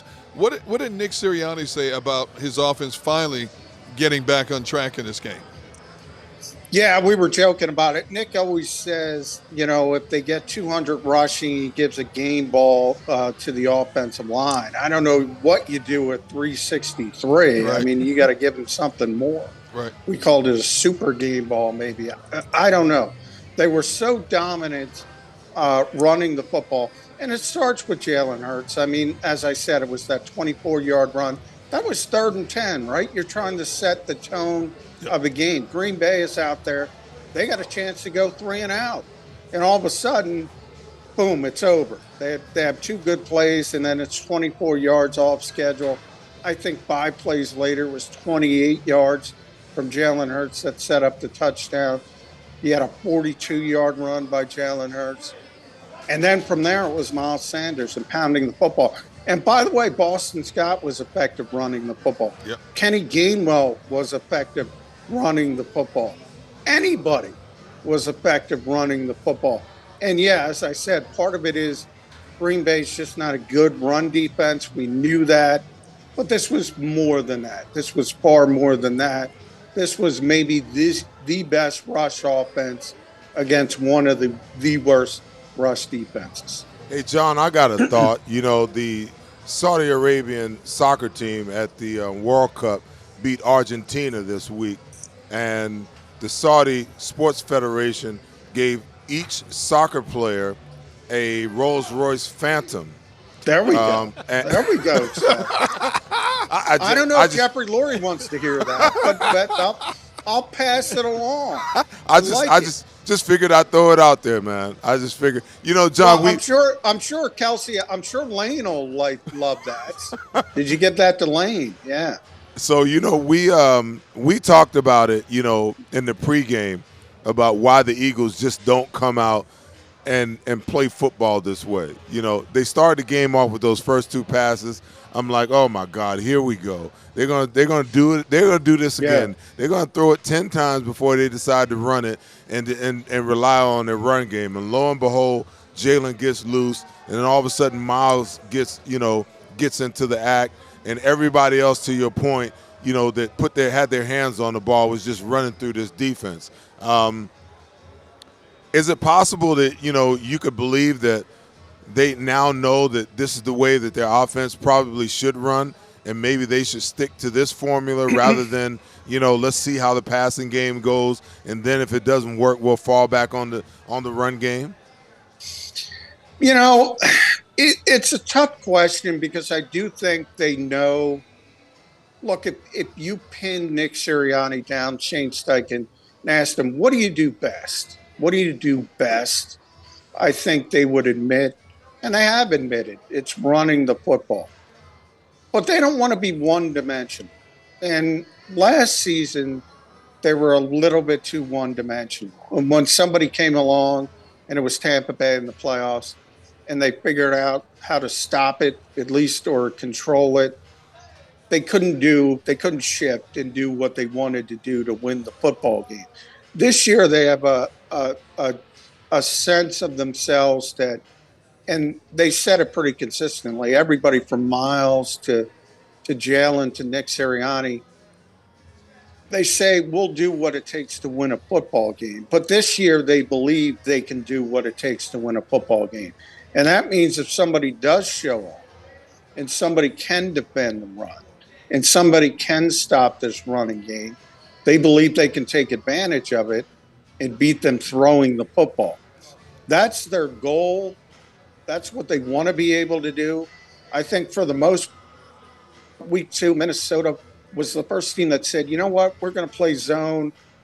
We're going to keep our eyes in the backfield at Jalen Hurts. We're going to force him to throw the football. And they did. And they beat Minnesota pretty handily. Mm-hmm. I think that's what they want to be. And I think to this point, more often than not, they've proven they are that. And if somebody can stop the run, and most teams will do a better job than Green Bay, but there'll be some good teams, and if they do stop the run, Tennessee, really good defense coming in next week, Jeffrey Simmons. Maybe they do a better job. Not maybe. They're definitely going to do a better job than Green Bay. But maybe they really do a really good job, and the Eagles are forced to throw the football. They believe they can do it this year. I believe they can do it when Dallas Goedert is healthy. I don't know if they can do it right now, but that's the point they want to get back to. Right. John, the obvious sticking point here is it too much? Jalen Hurts set the record, by the way, he beat Michael Vick's record, which was 130 tonight, rushing the football. But he also took a lot of hits. He took one in the ribs. He took one in the back of the neck. So there's always that age-old question. Are we doing too much with the quarterback running the football, especially between the tackles? Did Nick Sirianni say anything about that after the game, and what's your view on it? I don't think so. Well, for two reasons. From my perspective, you can't legislate injuries anyway, so I tend to not worry about him. You play the football game. He's healthy now. You use him the way he should be used when he's healthy. I think it's ironic, Mike, when Jalen got hurt last season, it was in the pocket. It wasn't outside the pocket. He's done a very good job for the most part of avoiding contact. You're right. That one scared me a little bit when he got hit in the neck. That one seemed to affect him at least a little bit for a few seconds. So I get why people are worried about it, but I'm not sure how you can control that. Now, if you want to say lower the quarterback draws, the sort of set and runs, okay, maybe I can buy into that a little bit. But when it comes to the off-schedule stuff, no, that's what he does well. I mean, I don't want to take that away from Jalen Hurts. I don't want to take away 3rd and 10, and all of a sudden he's breaking open for a 24-yard gain. I don't want to take that 28-yard gain, that 42-yard gain away. If I'm running him between the tackles, yeah, but the Eagles don't do that often. There's the sneaks, but quarterbacks don't get hurt on sneaks. I can't even tell you the last time a quarterback has gotten hurt on a quarterback sneak. So I think that's a little bit overblown. Hey, John, with Dallas Goedert on the shelf, at least for a couple of more games, you look at the tight end input in this Eagles offense, and basically it's obsolete. I mean, there's only been 2 passes to tight ends the last 2 games. Are you surprised that Jack Stoll, Calcaterra, and even Tyree Jackson, who was wide open in the end zone on one play that went to Devontae Smith, is not more prominent in the offense right now? No, I'm not. I mean, I thought the biggest drop-off on this team from starter to backup was Dallas Goedert to Jack Stoll, and I think it's being proven on a weekly basis.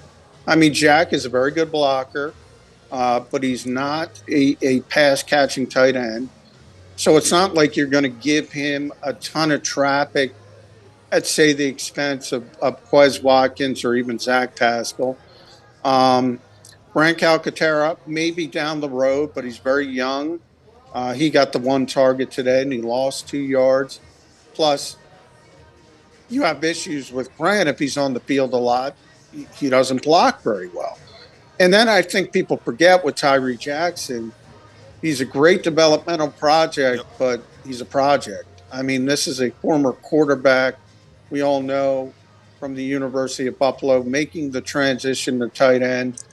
And he was doing a good job, and then he tore his ACL, and he lost a ton of that developmental time. So that's a position where it'd be nice to have a Richard Rodgers right now, but they don't have a Richard Rodgers right now. John, I'm looking at, statistically what the Eagles did tonight. They're averaging 300 total yards a game, 178 through the air, 122, on the ground. Against this Packers offense, listen, they gave up 19 first downs. They were 1 for 7 on 3rd down conversions. The Packers only ran 49 plays. They had a couple of big plays in there, specifically the one to Christian Watson after Aaron Rodgers, left the field. But we were all sitting there when Jordan Love came on the field, and the question that Mike asked me, okay, it's 3rd and long. We ought to be going after Jordan Love right now. And I was like, well, have you seen him go after anybody else all year long? What makes you think that he's going to go after him now? Sure enough, they sat back, boom. They hit the play. Blankenship takes a bad angle. 63 yards later, we're within a 1-score game. I don't even know what my question is here, to be honest with you. I'm just kind of rambling. But it's like one of those things where why is it so difficult for Jonathan Gannon to get out of his skin? Like last week we saw him do some things. He ran some run blitzes. He ran some blitzes, towards the end of the game. He did some things differently that he hadn't been doing leading up to last week's game. And for some reason or another, you got a young Jordan Love. He doesn't really understand what he's doing. And you sit back and you let him make what seemed like the game was over turn into a game. Why is it so difficult for him to get out of his comfort zone of bending but not breaking? Well, one, he believes in it. I mean, that's number one. That would be, I think, the most important part. I mean, the Eagles have done this cost-benefit analysis before the season. That's their goal. Their goal is to win the turnover battle, win the explosive play battle. They're 10-1. So, number one, it's working. Number two, tonight, I would say, one of the reasons why Reed Blankenship is in the game, not Chauncey Gardner-Johnson. Josiah Scott's in the game, not Avonte Maddox. So you don't have as much confidence on the guys on the back end. The problem to me is, Seth, when you're trying to limit explosive plays and then you give up an explosive play anyway. That, to me, is the concern. So I look at that. And look, Reed Blankenship, what a day. You know, Slay joked this week he wanted another GOAT ball. He's never intercepted Aaron Rodgers, you know, one of the greatest quarterbacks in football. He said he has intercepted Tom Brady. He got Drew Brees. He was too young for Peyton Manning. So this was the last one. This is the one he wants. Aaron Rodgers. He didn't get it, but he did have the tip to get Josiah Scott one. And that was his first interception of his career. And then Reed Blankenship, as an undrafted rookie, gets Aaron Rodgers in his first game. So there were some good things. They had 3 sacks. But yeah, it wasn't the best performance from the defense. But here we are. Again, we're talking about a 10-1 team. 11 games, this is the third game they've allowed more than 17 points. So that's kind of the demarcation line in the modern NFL. They lead the league in allowing 17 points or less. Number 3 defense. I always talk about context. I don't know what else to say. Yeah, by the way, I get it in the moment, but contextually, they're better than everybody else. Pretty much. They definitely are. Slay should have had that ball. Hit him right in the helmet, by the way. So quickly, as we get out of here, John, C.J. Gardner-Johnson is a big loss. Is there any update on the injury? Landon Dickerson, C.J. Gardner-Johnson, what have you heard? CJ's got a rib injury. You know, when I first saw it, I thought it was a stinger. That's what I thought immediately. It seems a little bit more seriously. The way he looked, it certainly seems to me like he probably cracked a rib or two. So we'll have to see that moving forward. Landon Dickerson left. He was limping. He's had that all year. He's been dealing with foot and ankle injuries. Andre Dillard came in at left guard, but Landon was able to come back in the game. So I think he's going to be fine. Reed Blankenship had the lead, so they were down to Kayvon Wallace at the end. But Reed saw him in the locker room. He just his chin strap got kind of busted up in him, and he's fine. So the one to be concerned about is definitely C.J. Gardner-Johnson. John, always a pleasure. Thanks for hanging out with us, and we'll see you next week at a more conventional time. Let's take a break. It is the Eagles Pond Lehocky Postgame Show. We're live from Ocean Casino. Thanks, Sean. We'll be back after this. My wife was in an accident that changed our lives forever. She was in rehabilitation for years. She had to learn to walk again. She couldn't take care of herself. We couldn't afford a nurse. We were running out of options. One conversation with Pond Lehocky changed everything. They understood what we were going through and immediately helped us navigate the legal process. We can't thank them enough. Pond Lehocky. Tell us your story. Action News at 11 with Rick Williams. It's the team you trust to bring it all together. The stories that impact your community, a sports roundup for the locals, and the AccuWeather forecast you depend on. Action News at 11 with Rick Williams. Go to get your game on. Go for the beers. Go for the cheers. Go for the hit and the hits. Go for the stakes and the stakes. Go to get your parlay on. Go to get your party on. Go for the scene. Go for the screens. Go for the gallery.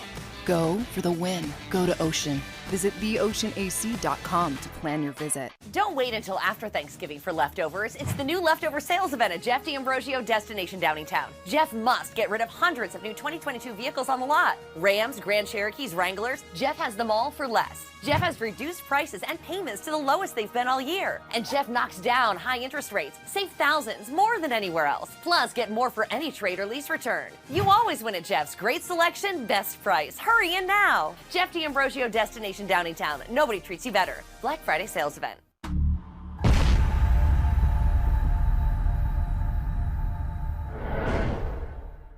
Did you know taxes could be your biggest expense during retirement? Are most of your assets in tax-deferred accounts like IRAs and 401ks? Taxes are historically low today, but we're facing significant headwinds in the future. Do you have a plan? The Thrive Financial team has more than 100 years of experience helping people across the Delaware Valley with forward-looking tax planning. Learn how to shift your money from forever tax to no or low tax accounts. Get your Thrive Retirement Tax Playbook today. Score and save this football season on your car insurance. Before the next game, save up to 40% on your auto insurance policy. That's right, 40% savings. Call an Audible this season and contact the Del Val Insurance Group. They're an advocate for you, not an insurance company. That means they'll get you the right coverage and save you up to 40%. Call managing partners Fran or Jim of Del Val Insurance, 215-354-0122, or score and save at dvigi.com. dvigi.com. At Stateside Vodka, every new customer gets the world's best rocks glass. Free. What's that? A rocks glass? You're telling me that bottle is cut in half? You could say that. Holy shit. And you're telling me I can get one of these glasses for free? That's right. One free rocks glass per customer with each first-time purchase of Stateside Vodka. So good, it just disappears.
All right, and welcome back to the Lehocky Eagles postgame show. I'm Mike Missinelli with Derek Gunn and Seth Joyner. Devin Caney will join us in a little bit. We have game balls to give out and some injury updates with Dr. Bruce coming up in a second. But the Eagles win 40-33, and it was a rushing performance that unlike any others. They rushed for 363 yards tonight. Jalen Hurts, 157 of them himself. That broke the record of 130 set by Michael Vick a few years ago. Miles Sanders added 143 yards and a couple of touchdowns. They had 4 TD drives in the first half, and they had a great drive in their first possession of the second half. And an interesting note about this, the Eagles, it's the first time that the running back-quarterback combination has had 125 yards or more since Frank Gore and Colin Kaepernick did it a few years ago. So overall, great dominance, guys. Every week, we can at least say this about this Eagles offense. They will give you plenty to talk about because they They win games so differently every week. When you look at certain teams, they have a definitive identity. Like their opponent next week, Tennessee. You know they're a dominant running team because of Derrick Henry. So you know what they're going to try to do to set up the pass play. But this Eagles team, they wear you down with the run one week. They can go up top against you the next week. The quarterback is a focal point one week. It's A.J. Brown the next week, Devontae Smith the next week. Seth, I think that's what makes this team such a difficult team to figure out and for opposing defenses to contain, is because you don't know who's going to jump to the forefront week in and week out. Well, I agree 100%. I've been saying it all along. When you look at when a defensive coordinator has to break down 4 game film and decide how he's going to attack this offense, it's okay, where do I attack? Okay, do I take away A.J. Brown? When Dallas Goedert is healthy, do I take him away? Then that frees up, Devontae Smith. The last couple of weeks, Quez Watkins has emerged a little more within the framework of the offense, and I think that's a direct result of Dallas Goedert not being present, that he's going to get a few more targets. And then you go into a game like tonight, Tennessee, their defensive coordinator has got to be thinking, man, we got to get this run game under control, and then the Eagles come in and throw it for 40 times next week on them, and throw for 300 yards. So, to have that kind of diversity and experience being able to win in a myriad of different ways, even on the defensive side of the ball, the previous 2 weeks, they've had to figure out a way to win games. 2 out of the 3 previous games, they've had to figure out how to win those games in spite of having the ball run down their throat defensively, And then you come back, you play against the Colts last week, and Jonathan Gannon all of a sudden surprises the hell out of all of us, He throws some run blitzes in there. He throws some blitzes on third down situations in there. He's a lot more aggressive with the corners up, at the line of scrimmage. And, you get excited about the prospect that, we've turned the corner. We're going to do something different. But that's not the first time that he's done that this year. They figured out different ways to be able to win no matter what the circumstances are. And to me, that's the hallmark, of a good football team, when you're able to figure out multiple ways to win. When things aren't going right in one direction, you figure out another way to actually come away with the W. Yep. My only concern is the special teams. And I'm telling you right now, there's going to come a game this season, there's 6 games left on the schedule, where it's going to bite them in the ass, and they need to get it addressed now. My concern goes a little bit deeper than just the special teams. It's the play of the defense. We're sitting there, Mike and Seth, and especially in that fourth quarter, you have the young quarterback in there. It's a 3rd and 5 situation. And I'm thinking, okay, you blitz this young quarterback, make him make a decision, and hopefully it's a decision in your favor. And Darius Slay is 8 or 9 yards off the ball. They run a quick out first down. Very next play, slant right over the middle. Christian Watson, 63-yard touchdown. We see too much of this. And when you face a better caliber of team, they're going to tear you up with this. Listen, they're in damage control. You heard what John said. They've done the math, and this is how they're going to play. And, that's not going to stop us from feeling the way that we feel. True. Because for me, I'm an ex-defensive player. I want to see a dominant defense. Sure. And they've got enough weapons on the defensive side of the ball to be dominant, But their whole thing is, we want to cut down explosive plays. We want to limit the amount of points that we allow a team to score on us. I get that. But at the same time, there's also the other side of the equation that says that you have the ability to force the other team's hand in a myriad of ways, especially the guy who touches the ball on every single play. You have a way to affect him psychologically, and you can force him to make mistakes. And the mistakes is where the turnovers come from. Right. So you've seen the Eagles just turning the ball over at an alarming rate in certain games. And you can go back and look at those games where they've been ultra aggressive or more aggressive than they normally are, and you can pinpoint those are the times where they turn the ball over in bunches. The times where they don't, the times where they play passive, they don't get the turnovers. All right, let's go with our first Trust Bank 2-minute drill. I'm going to hit you guys with a couple of quick questions for some quick answers. So the first one is, Jalen Hurts, curtail him with the run or not? No matter what we think, it's not going to happen. So we're just going to have to live with it. We're going to debate it every week.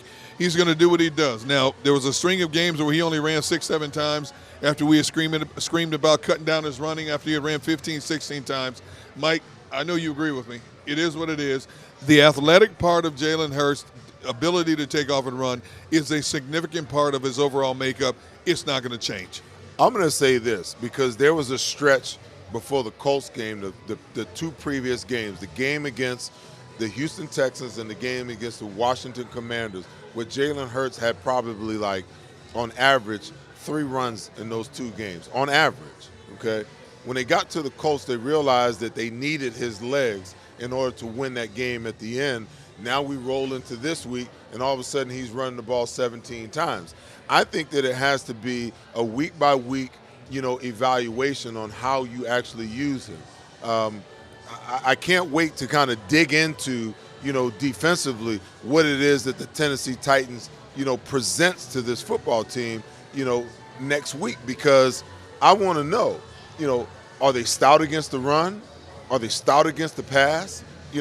I need to see them, up close and personal, and then look at them statistically to give you an evaluation, Mike, on how it is that they should actually play him. Because I think that plays into how they run him and how they play him going forward, because they've done it in the past. They've proven it in the Houston and the Washington game that they can win one of those games and be in that other game right down to the end without having to have him use his legs. All right, a couple of injuries tonight, so let's check in with our sports doctor, Dr. Bruce Grossinger, who joins us live via remote in Philadelphia, PA. Dr. Bruce, thanks for hanging out with us. A couple of injuries we need to talk about. One, the biggest one, of course, C.J. Gardner-Johnson, which looked like a rib situation. What did you see there, and what do you think is the prognosis? Yeah, I think it's I was in touch with John McMullen about that, and it looked like a fracture. I mean, he really was in a lot of pain, more so than just a rib strain. And what usually happens is the x-rays are often inconclusive. And ironically, Aaron Rodgers has the same thing. It was originally delineated as an oblique strain. But I fear a fracture, and the MRI will likely confirm it tomorrow. And then the timeout for CJ would be typically 2 to 4 weeks. It all had to do with pain control. He'd be resting. Eventually, he would be a candidate for some injections of the chondral portions of the ribs. And we just don't know until we see. Also, he really took a great shot. It was unclear to me whether it was a shoulder and a rib, but you could also injure more than one rib. And if it's a multiple rib injury, that could be a greater delayed return to play. Hey, Doc, in your opinion, when you saw CJ, obviously he was in a lot of pain, and you look at the labored breathing, the short breath, is that a dead giveaway a lot of times that is something to do with the ribs or possibly even the lungs? Yeah, and you allude to the fact that you have to worry about dropping a lung, either a pneumothorax, which is air within the thorax, or a hemothorax. So when you see somebody who has trouble breathing, it's more ominous for a fracture, D-Gun. And you also, one of the most important parts of the x-ray is you'll see if there's blood or air density. The ribs could actually fracture the lining of the thorax, and that would require a chest tube. That would require hospitalization. So you're very astute at looking at those aspects. I'm curious, Doc, because I know, I've had rib injuries before. There's a difference between breaking one and there's a difference between the actual tearing of the rib away from the cartilage, which can oftentimes be more painful than the actual breaking of the ribs. What's the prognosis, if he has one or the other or both? Yeah, it's true. The cartilage is called the chondral portion. So when we get to the sternum, you're absolutely right with the anatomy. It's cartilage like your nose, and then it becomes a bone. And a lot of the most vascular areas are next to the sternum, Seth.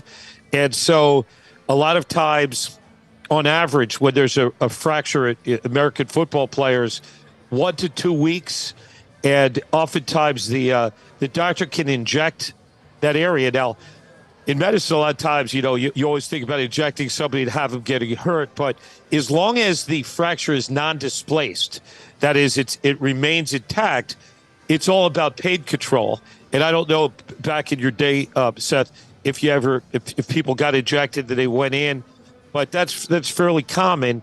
So it's very true. So they have to look at if a rib is displaced, it means it could actually poke through the lining of the lung. And so that would make a more serious problem. I believe Aaron Rodgers had that kind of injury a couple years ago, and Rodgers doesn't wear the rib protectors. He doesn't like to wear it. And as you know, he went out with a similar injury, ironically enough, tonight. Dr. Bruce, last question. Because we look at the game and we see a certain hit, and we worry about it. And the one I'm talking about is Jalen Hurts getting hit kind of from behind on the neck. How does the doctor look at that situation? What thoughts go through your mind when you see a hit like that? Well, you always worry about a neck strain, or the most ominous, of course, which wasn't the case, which would be involvement of the spinal cord of the discs. And again, with Jalen running so much, I've listened to the whole show. You have to be concerned that when you go against the Titans with Mike Vrabel, they're gonna see what happened, and they're gonna frankly try to hurt him.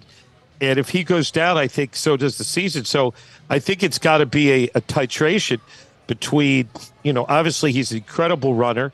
I mean, Randall Cunningham to me was in Michael Vick in the later years, but this guy is fast and elusive, and he's such a great weapon. You're just so tempted to use it over and over again, but I think eventually it could catch up to them. Dr. Bruce Groslinger, our sports doc, thanks for the information. Thanks for hanging out and staying up late with us. We appreciate it. Thank you. Have a great night, everybody. So we have game balls to give out. When we come back, we're going to give out game balls. Let's take a break. It is the Lehocky Eagles postgame show. We're back after this. Go to get your game on. Go for the beers. Go for the cheers. Go for the hit and the hits. Go for the stakes and the stakes. Go to get your parlay on. Go to get your party on. Go for the scene. Go for the screens. Go for the gallery. Go for the win. Go to Ocean. Visit theoceanac.com to plan your visit. Do you stream on a Roku, Fire Stick, Android TV, or Apple TV? Now you can watch 6ABC 24/7 with the 6ABC Philadelphia streaming app. The big story on Action News. Search 6ABC Philadelphia and start streaming today. Philadelphia fans, we're cut from a different cloth. Born into a brotherhood and bonded to our team for life. We believe anything is possible because we've witnessed the impossible. While we may be from different neighborhoods, come Sunday, we are one, and we will be heard. Pond Lehocky, official partner of the Philadelphia Eagles.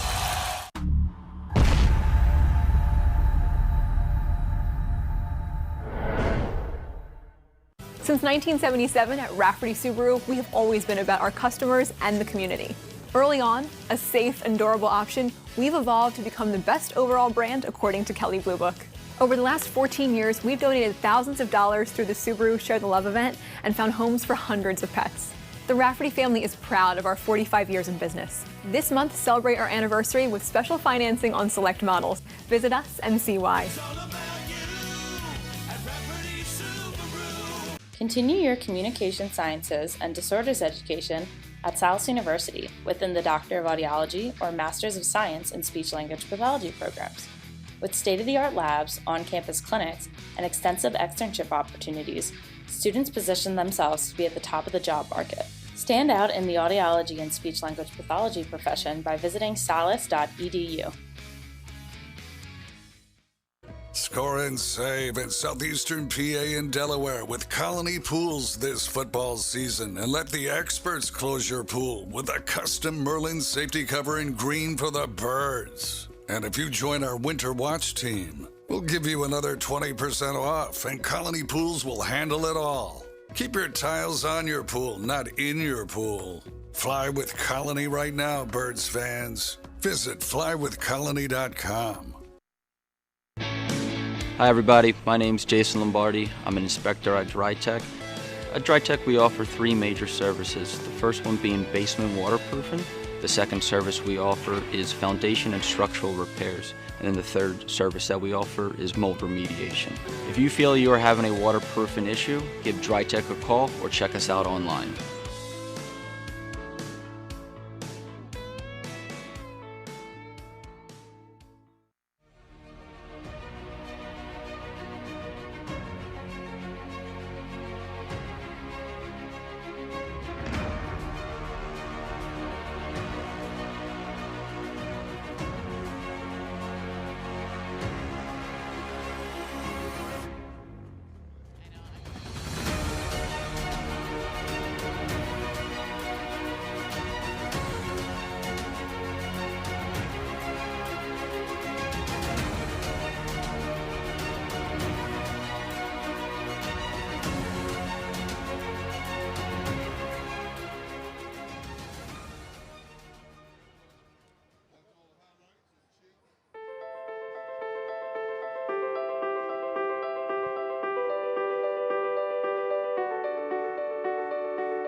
Welcome back to the Lehocky Postgame Show. I'm Devin Caney. It is time for some game balls presented by Colony Pools, flywithcolony.com. I think it's pretty obvious who, once again, some animation coming from the sports. Somebody won tonight.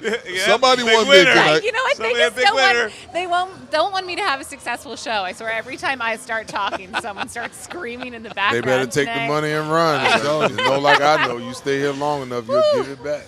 I got to check and see if one of them might be a relative or something. Right. I can use some Christmas money. Yeah, someone's having a really good night. You know who else had a really good night? Jalen Hurts. I think he's probably the obvious choice for game balls, not to steal anyone's answer, but I have an inkling that he is going to be the popular answer for the 3 of you guys tonight. Am I wrong about that? Yeah. All right. No. You're wrong. Fine. D-Gun, want to explain why? Yes, I'm giving it to Reed Blankenship. Oh, I like yes, that. this young man came from out of nowhere, first NFL game. He duped Aaron Rodgers, a future Hall of Famer, and picked off the pass. And like Seth talked about, he could have just sat back out of fear, let the tight end catch the ball in front of him, make a tackle. Oh, no, this man said, I'm going for the ball. I'm going for the gusto. He made some big hits tonight. I'm giving it to Reed Blankenship. I love that pick. Yes. Mike? That's horrendous. First of all, when a guy plays a game like Jalen Hurts, it's my ball. You're going to give it to Reed Blankenship. Listen, Jalen Hurts was an unstoppable force tonight. I continue to be amazed at the progress this guy has made to the level where we doubted him coming into the season to where he is now. 157 yards running, sets a team record. 153 yards through the air. Let me do the math. That's 310 yards that he accounted for offensively for the Eagles. He's got the game ball. There's no question. Listen, when you rush for 363 yards and you score 3 rushing touchdowns, you know why you do that? You do that because of the offensive line, Devin. Okay? I'm giving the game ball tonight to the Eagles' offensive line. Yeah. I love that. Right across the board, starting with Jason Kelsey, Lane Johnson, Isaac Seumalo, Jordan Mailata, Landon Dickerson, who was in and out. I'm going to sprinkle a little love over on Andre Dillard, who had to come in and replace Landon Dickerson for, a time or two. And the tight ends, the no-name group that no one wants to talk about or pay attention to, because you do not have that kind of night without those guys up front getting it done the way they got it done. All right. Yeah, first of all, like let me just add something. Good Lord, Jason Kelsey. I mean, if this dude's thinking of retire, he's still fresh. He's still amazing at the second level. I can't imagine that he would retire coming off a season like this. He's amazing at all levels. I seen him fighting a nose guard tonight, and it's like this little kid fighting this big bully. And he was giving dude all he wanted. And they kept talking about the Reed kid that was on Seattle that came over. Yeah. Jaron Reed, he had 10 sacks, I guess, in Seattle or something like that. Man, he was giving dude the business. The dude, he's got to have like 50 pounds on him. And I'm looking at him just fight. I mean, the guy's got, he's got that fight in him no matter what the circumstances. And he can play as long as he wants to.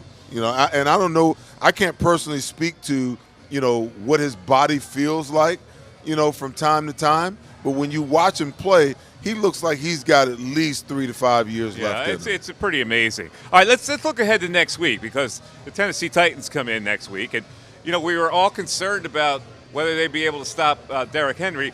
They lost today to the Bengals 20-16. 17 carries, 38 yards for Derrick Henry. So Cincinnati had something in store for him. Tannehill had a good game, but I can't figure out from one week to the next whether he's a threat or not. How do we see next week's game, D? Well, they're going to try to give the ball to Derrick Henry and establish the running game there. Cincinnati did a great job of closing all the open lanes down and gang tackling him. The week before that, Green Bay also did a good job of gang tackling him as well.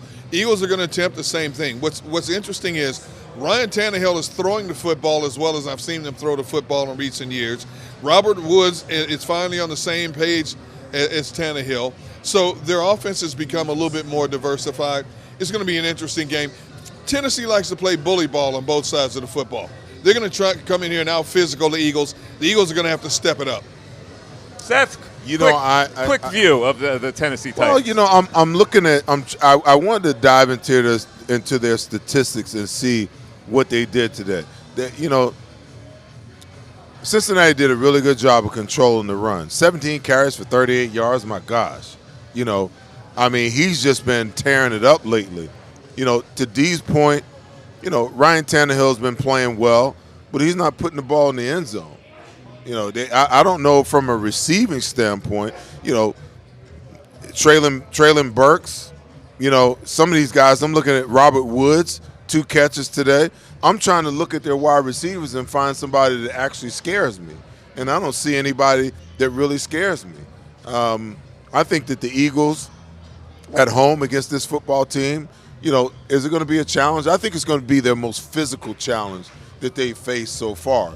But I think they're up for the challenge. I'm going to guess at the betting line for next week. I'm going to say 6.5 to 8. The That Eagles high? will be favored. Yes. Well, for next week. Green Bay was averaging 18 points a game. They scored 33 on this defense, and the backup quarterback put 7 on the board. Well, yeah, true.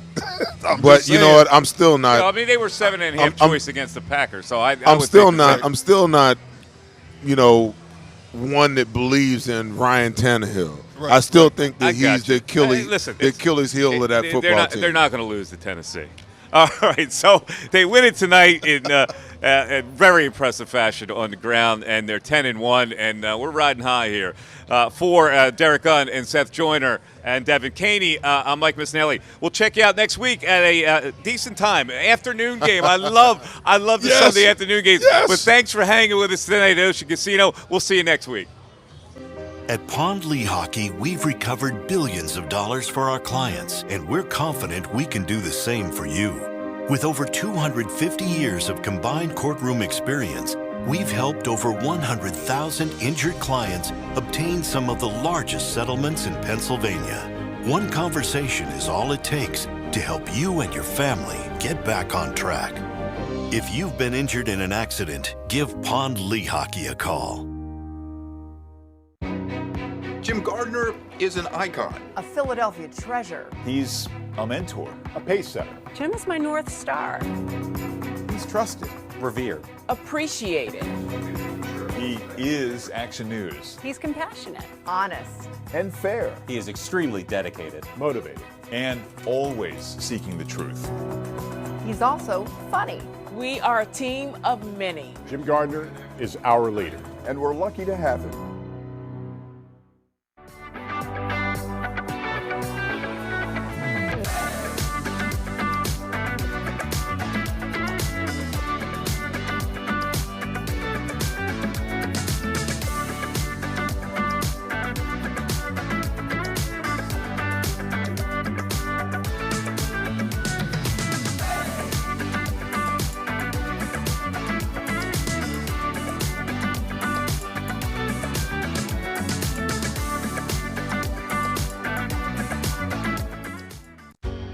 Go passionately.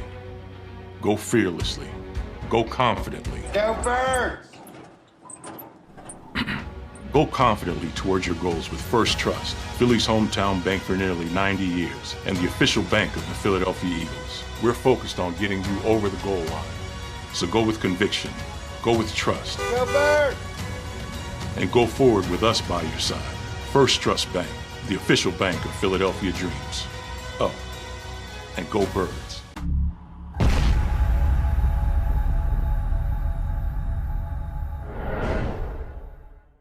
We all know that taxes are just part of life. It's true during our working years, but also in retirement.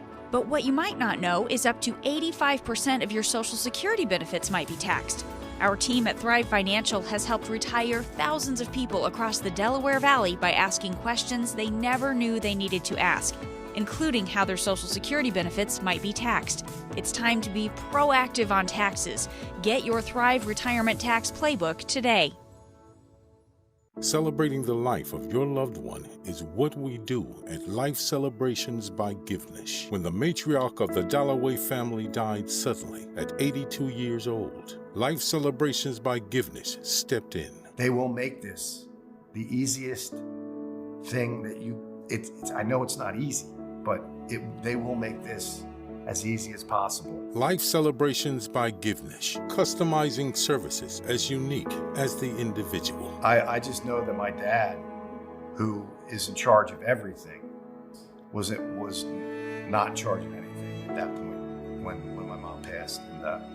And again, just another shout out to this place for making it easy. Turning tragedy into a celebration of life, no matter how hard, is what we do at Life Celebrations by Givenish. Life Celebrations by Givenish, customizing services as unique as the individual. Since 1977 at Rafferty Subaru, we have always been about our customers and the community. Early on, a safe and durable option, we've evolved to become the best overall brand according to Kelley Blue Book. Over the last 14 years, we've donated thousands of dollars through the Subaru Share the Love event and found homes for hundreds of pets. The Rafferty family is proud of our 45 years in business. This month, celebrate our anniversary with special financing on select models. Visit us and see why.